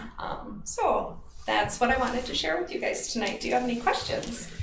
You said there's 68 students on 504 in the various stages Yep. of 504. Yep. Do you know how many IEPs, roughly? About 340. We are at well over 18% of our student population has an IEP. So 504s, not as many of them. There's not a teacher who, there's not like a dedicated case manager except for our 504 coordinator. So these are really classroom accommodations. They are general ed accommodations. It's completely separate from special education. So students with a 504 plan wouldn't be accessing like the special ed classrooms or anything like that because they are only general ed students. So the 504, because I know that's part of our report card and a bunch of other stuff, our percentage of special ed students, the 504 do not show up on that. That is not part of that number. Okay. Yep, And that's so I correct. just did the math. Our, according to our last state report card is where I looked, 20% of our students are students with disabilities. And when I do the math to the enrollment as they have it listed, it's 314. So really, really close to the number you had said for sure. And that is just students with disabilities. So the one piece that Angie talked about is how much it mirrors IDEA, except IDEA is a funded mandate, and 504 is completely unfunded mandate. There's no funding for And this. not that IDEA is fully funded, mind you, it's like that much funded, but 504 is zero funding. So they're exclusive, correct? Like a student can have a 504 or an IEP or neither, but not both? They can do it. You can actually have both. Okay. It's super uncommon. Okay. Typically, any accommodations that can be made in a 504 plan could be made through an IEP. It gets a little sticky when we have like speech-only kids who maybe only have an articulation disorder, but then maybe have some other things going on. So I've done some research on that recently because I have a student who's in this very situation.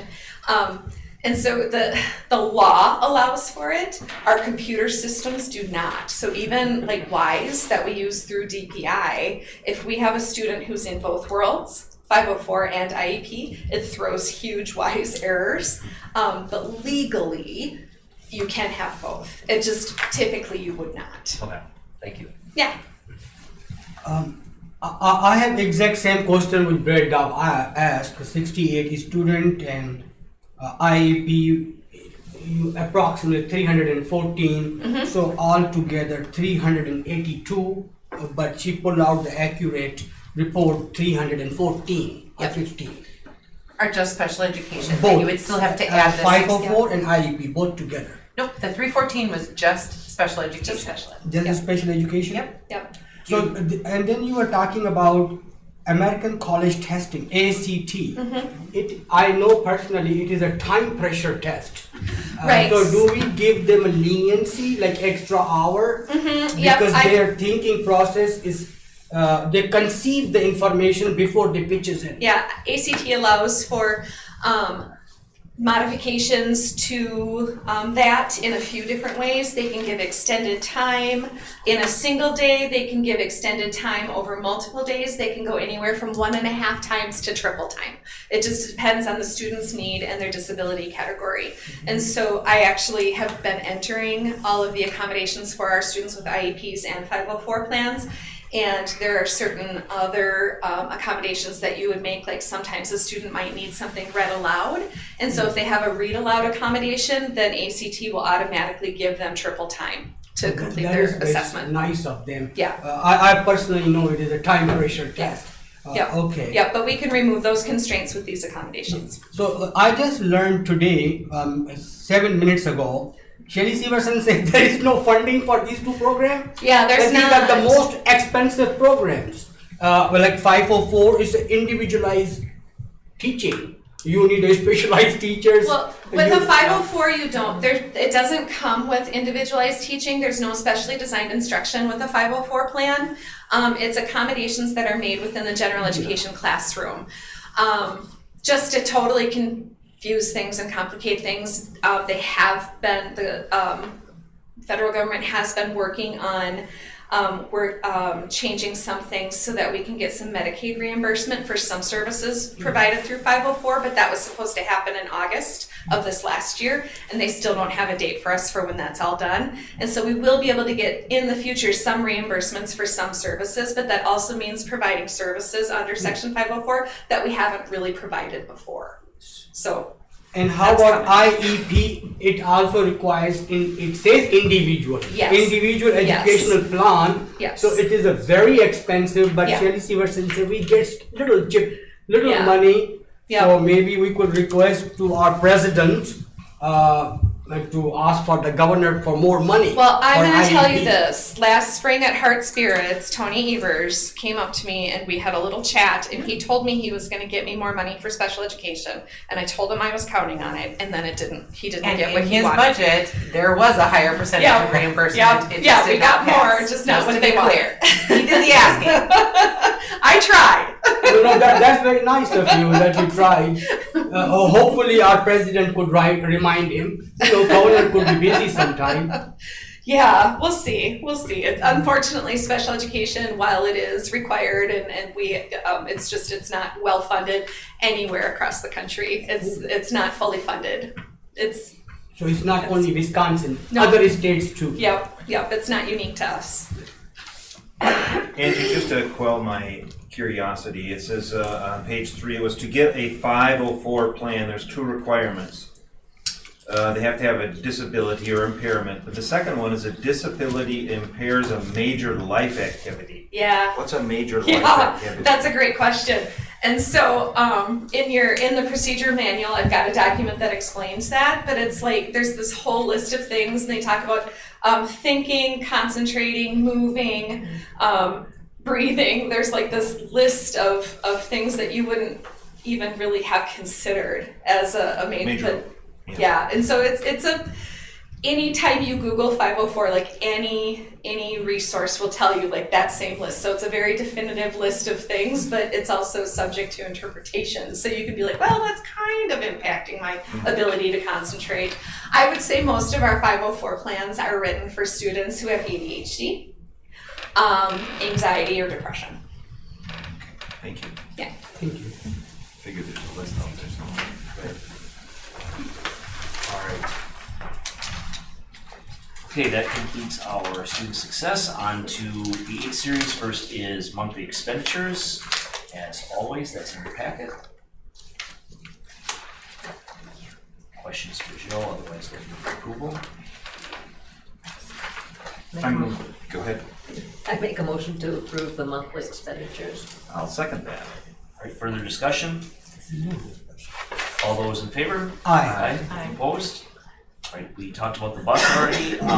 Next is the policy committee, or I guess this is a second read of our policies, so.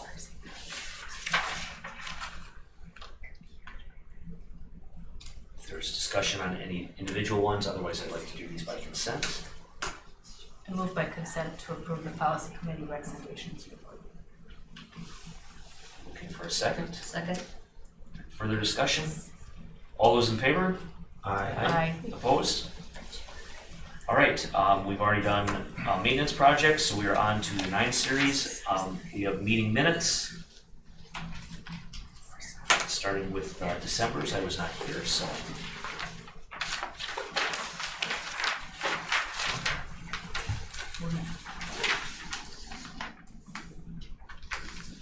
I dispense the reading of the minutes and move to approve them. Second? Further discussion? All those in favor? Aye.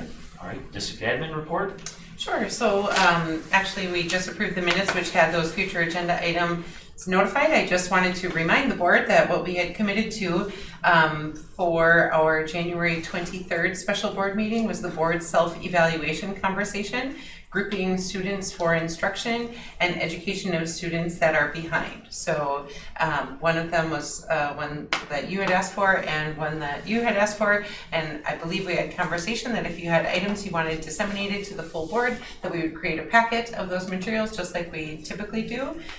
So sometime before then, if you want to give me materials, or if it's just a discussion, then that is fine as well. Just solidifying, I sent out the calendar invite, so that's January 23rd. Solidifying that January 25th, we did schedule a special board meeting as well. I just sent that calendar invite today. And then I remember that there were several of you that were not going to be here for the February 19th regular monthly meeting. And I thought we should just confirm that we will still have a quorum, because I thought there was several that couldn't be here. So I just wanted to confirm, is that still the night, or do we need to move it because we won't have a quorum? So who's not going to be here February 19th? The girls. The girls, okay. All right, So gentlemen, looks you like will you be- all you will must be be here. February. I will be here. Yeah, I should be rested up from Valentine's Day when All right. So, if any of us. 5 days later, I'm curious what happens at your house for Valentine's Day. And then. I sure want to know. You're right. I do that. You're on my So just a reminder to, so if the 4 of us that are able to make it, if something comes up, you become ill, please let Dr. Severson and I know immediately, if not sooner, so we can move that if we're not gonna have a quorum. And so just so everyone's clear, you could, the 3 could still meet, you just could not take any votes, you could not take any actions, you, right, could come and hang out is what you could do if there wasn't a quorum. So if that is the case, please let us know. I also wanted to share that as several of us are heading down to the WASB convention down in Milwaukee, you will see that there is several Black River Falls High School student art projects on display. And one of our students, Abigail Rave, hers was voted on and took 7th place of all of the entries, I guess is the word. And I have, she is getting a check from WASB for her excellent work. And so just wanted to highlight those students. It's Lindsay Laufenberg, Lexi Sylvester, Georgie Rios, Abigail Rave, and Bree Nortman are all going to have artwork displayed down there, which is pretty exciting. There's an insurance company that sponsors scholarships and prize money towards that, so that is, and it's, I believe it's a ceramic piece that has presented, and that's really something different. Usually it's all just paintings and drawings and stuff, so yeah, that is really good. Yeah, that's excellent. And then the last thing I want to talk about was our school calendar for the 24-25 year. The admin team apologizes, but we are behind schedule on that. We've been talking to our Jackson County neighbors, and I hear you, we don't always want to be like our neighbors. However, we thought if we could collaborate on some of our professional development, that might be value added. And so we've been talking to Melman and Alma Center, and that slowed our process down, and so I don't have that for you yet in January. We are still working to put together 2 samples, and we'll send it out to all staff for them to vote. Last year, we had made the commitment that we were going to do a spring break every other year. That was unfortunate that we said those words last year, because the way holidays fall, it's really clunky. Like the way Christmas falls, it's almost a solid 2 weeks, it's like 15 days off for Christmas to get through that break. It's just going to be really hard. This year, we are experiencing that longer weekends every once in a while, and then Mother Nature helped us this time with a really nice long weekend. We've been hearing from staff that they appreciate that small breaks more frequently, yet we understand that that is hard for childcare for families as well, so it's trying to find that balance. So anyway, we don't have that ready for you in January, we most definitely will by February. Okay, all right, that was all that I had. It wasn't that bad Friday, was it? Would you like to be my consultant at that time of day? You're probably up. I am not. Actually, this time when it was coming out, it wasn't as bad. It was the forecast, right? It wasn't as bad as they predicted. I don't think we ever got the inches, but it certainly would have been tough to drive because the visibility really, really deteriorated in the afternoon. Yeah, by 1 o'clock, I came home from work and could barely see much in front of me. Once it stopped blowing, I was surprised that there weren't more inches on the ground, to be honest. I anticipated more snow with how hard it was to see. But Toma got 11 inches. Right. What do you think about that? Yeah, they were saying south of I-90 was getting worse. Creation was like 17. Weather.gov, and everybody can look at it. That is my best source. So. You wouldn't want me to cancel school. I would. What was that? You wouldn't want me to be the one canceling school. You can talk to the bus drivers. That's what's going to happen. If we don't cancel school, you're meeting with the bus drivers. I'm just saying, you wouldn't want me to be in charge of that. Nobody would. We'd never cancel. That's right. Which is why you're going to talk to the bus drivers then. I caught that. I knew where you were going. All right, WASB, the conference is coming up Yep. soon. Tomorrow morning. Yep. Tomorrow. Any other conferences or workshop attendance? All right. School board connection opportunities, I have a number of reminders. Tomorrow is the Adaptive Sports League, 4 to 6. TCO is Wednesday. We of course have a meeting on the 23rd. We have the Winter Family Fun Night. I limited to just ones that I noted that I'm going to try and make before the next meeting. Washek has events on the 7th and the 14th.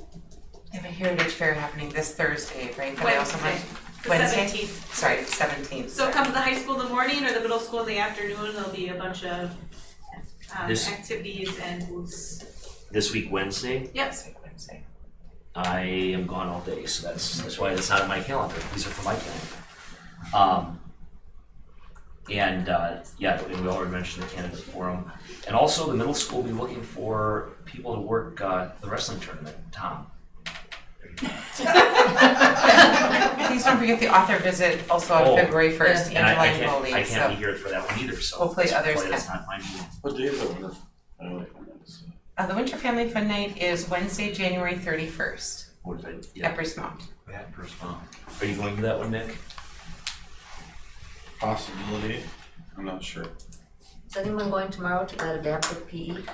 I'm gonna try to. I'm gonna try. Was it 4 or 4:30? 4 to 4 o'clock. 4 to 6 is what I have down. If there's nothing else, actually, we should do future item identification before we go to closed session. This isn't a future identification, but I've thought about this a lot since I learned that because we aren't getting our free and reduced lunch forms in, that it can affect our scores. Is there anything we can do about that? Send something home to parents saying, please, even though you're getting free lunch, please fill this out because it's going to affect our scores. That's bothered me ever since I heard that. So how about next month we give you a comparison of where we're at this year compared to where we were previously, and we can see how many have filled it out or not. So you can certainly share back. We were gonna talk about that football scoreboard sometime. Yeah. So I've scheduled a meeting, so. Been doing a little bit of research on it. I'm wondering if the 23rd, are you guys available to come in earlier than the rest of the board? It's possible, yeah. Is it 5:30? Not a lot. I could maybe be here by 5. I can't be here at You said go on that. Oh, sorry about that. Okay. What about the 25th? I can stay after, but I cannot come earlier. Could you stay after on the 25th and we could talk about it? Okay. And what is it you're talking about? The scoreboard, there was a subcommittee to talk about the ad hoc things. I'm not really short on meetings right now, Nick, so. But I'm not really short on meetings right now to go to, but yeah, we did. Got extras? I got some spare meetings.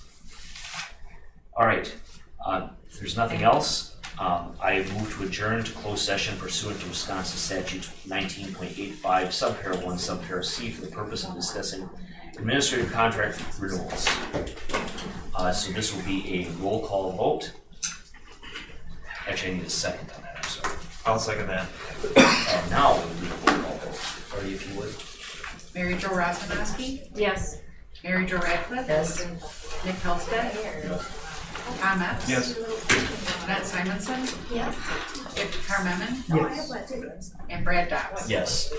We'll take a brief recess to allow